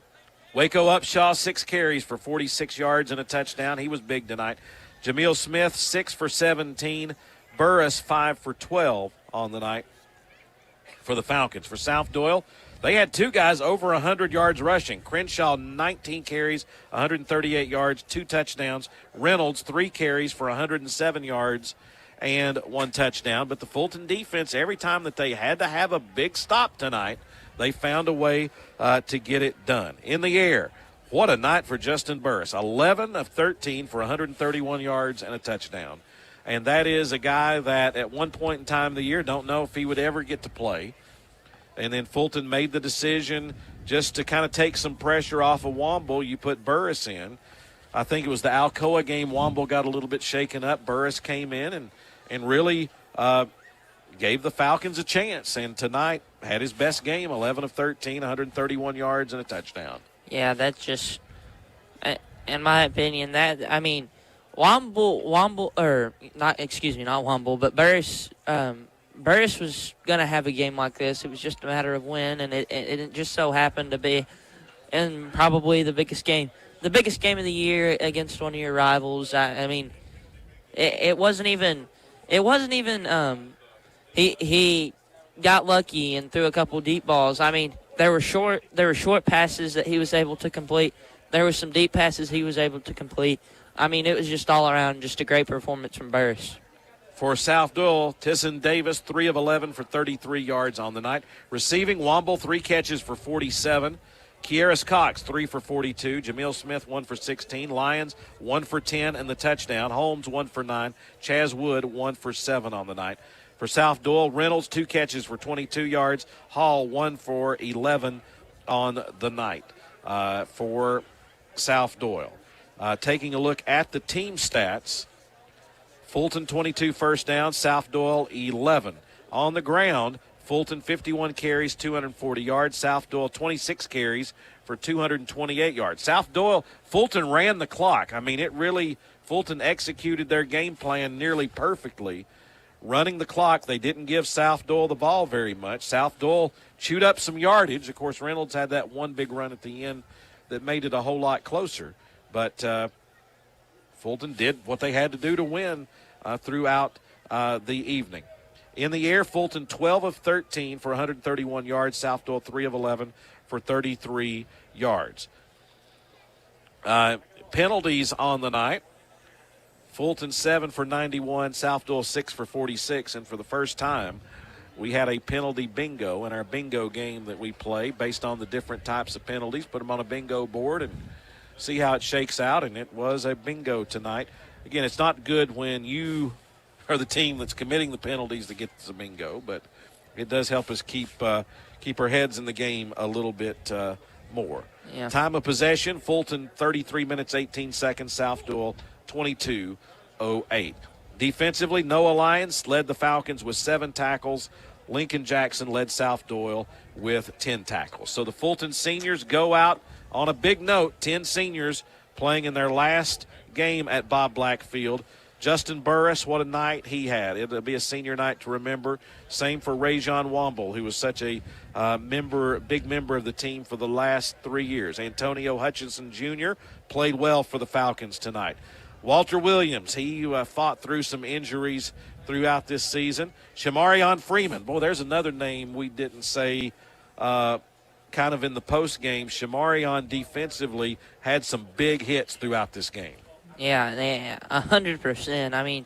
It seemed like he was in every play, and it just ultimately this entire defense. It was stout. It was stout tonight. It didn't seem like South Doyle could really get anything going. A couple big plays, and that was it. Yeah, it was a night for the seniors. Shamarion Freeman, a great night for the Falcons. Jabari Safel, we saw him in at the end of the ball game for the Falcons. Douglas Benegas made a couple of extra points for the Falcons that were huge, along with Diego Galvis. Then also along the line for the Falcons, Killian Love, a young man that 2 years ago, when we had to win at South Doyle, to make the playoffs after having guys suspended after the fracas in the Carnes game. Killian Love started the game at center, and the Falcons won. And, just kept working and was such a big part of this football team. And, again, the linemen don't get the recognition that maybe they deserve, but Killian has been a great part of our team for many years. And those are your 10 seniors playing their last game at Bob Black Field as the Falcons get the win tonight over South Doyle by the final score of 34-21. Fulton ends their season on a 2-game winning streak, 8-2.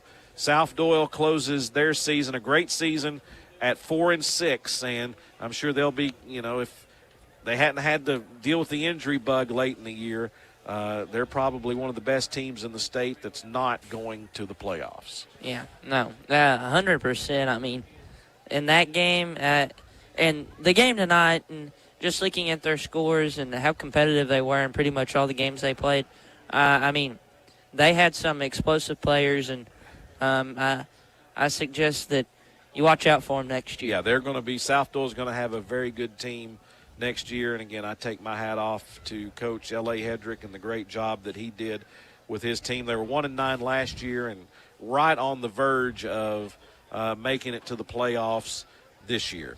So Fulton wins 34-21, and that brings us to the conclusion of the 2025 football season.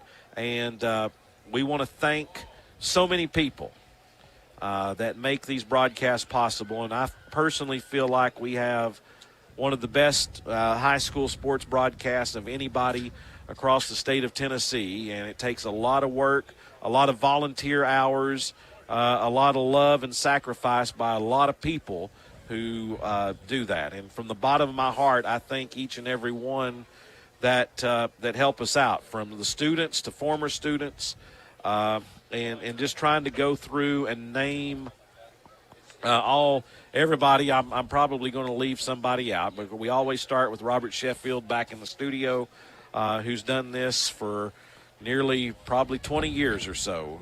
Robert is there in the studio cheering us on and making sure everything runs appropriately with WKCS Radio.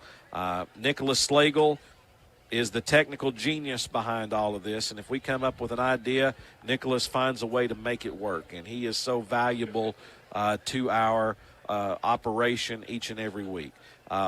Chris Mays is our statistician, and again, I know he gets frustrated sometimes with everything that goes on, but he's there each and every week doing this for us, and it's greatly appreciated to be able to do the stats. I'm going to give a special shout-out to Tommy Sweat. Tommy did the broadcast for South Doyle on Diamond Clear, and that's we don't usually mention their name too much on our broadcast, but proud of Tommy of what he does, and he's done a great job representing South Doyle on those broadcasts. And you've also heard Tommy on the Sports Animal on the Thursday night games doing the halftime show, and very proud of the work that Tommy does. And hopefully you'll hear Tommy throughout basketball season for us coming up. And we certainly love and appreciate Tommy Sweat. Steve Diggs, Isaiah Gilmore, always down on the sidelines for us. They do an incredible job, and we appreciate them.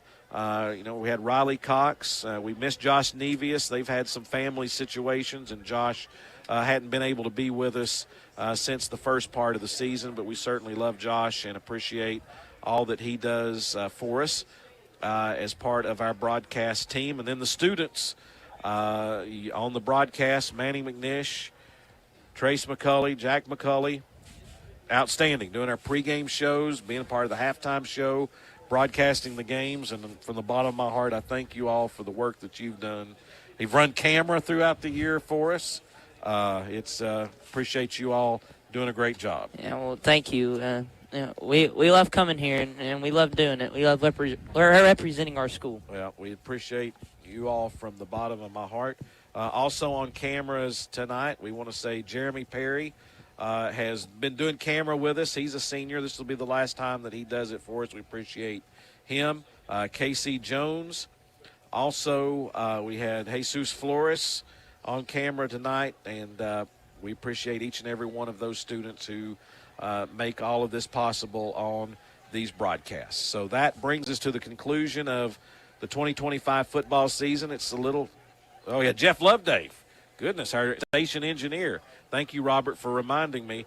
Jeff is not only our WKCS radio station engineer, but the last couple of home games he's run camera for us down on the sideline, and that's been a big asset to our broadcast, and we definitely appreciate everything that Jeff Loveday does for WKCS. And I can't forget that. Can't believe I forgot to mention Jeff, because he's such a big part of everything we're doing. Jeff's been loyal to be our station engineer for probably over 30 years as a part of WKCS Radio. It takes a lot of people to do all this and to be a part of making this happen. I want to thank each and every one of you that watch, and our viewers this year have been more than we've ever had. We have the games on YouTube. We have them on Twitter X and also on Facebook and Twitch. So many different ways to watch, and folks have been watching throughout the year. So, as always, I thank you. We can always use your financial support on WKCS Radio just to kind of keep things going, just to be able to feed our crew on Friday nights, to help with travel, to help with equipment and things of that nature, to give them a sweatshirt occasionally or a hat or something, just as our token of appreciation for all the hard work that they put in. So if you ever felt led to help us out, we certainly would appreciate that from the bottom of my heart. Friday nights are special, and tonight was a special one here at Bob Black Field as the Fulton Falcons get the win. And I want to say one thing before we leave. We need this Fulton community and people that care and love about Fulton High School to come around and support the football program in many different ways. As we've seen our support kind of spread out into a lot of different places, and alumni graduate and they move to different places and support different schools. But please understand there's a great work being done here at Fulton High School, and I think you saw tonight for Coach Justin Long the great job that he's done to be able to take a team that was 0-8, keep them together, and to win their last two games is a statement to a good culture and a good program. And Coach Long needs everyone's support, if you love Fulton High School, just to come behind him and encourage the work that he's doing, because it was a tough season. It's been emotional. I've had every emotion that you could possibly have about football, and I think people need to know that Coach Long and the whole coaching staff is doing a great job with a very young football team that that was up against it this year. It would have been easy to quit. It would have been easy to mail this one in tonight, and they didn't do it.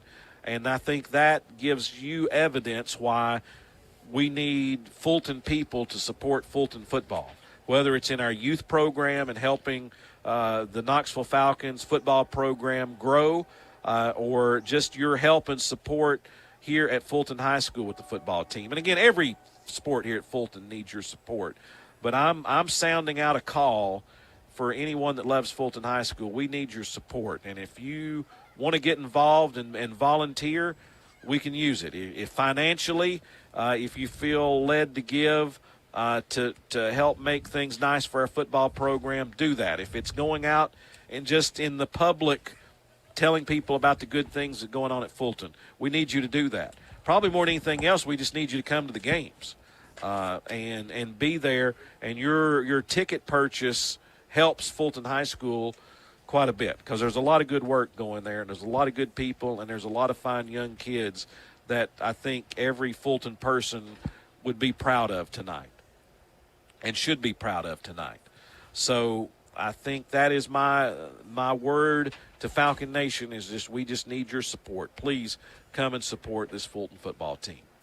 Fulton wins tonight over South Doyle 34-21. A great end of the season, a 2-8 season, but still you Fulton Falcons end with a win. How proud we are of this football team, how proud we are of this football program. For everyone here at WKCS Radio, until we talk to you next year with Fulton football, this is Russell May saying thanks for listening, thanks for watching, Fulton football on WKCS Radio. Good night, Reagan. Good night, Anderson. So.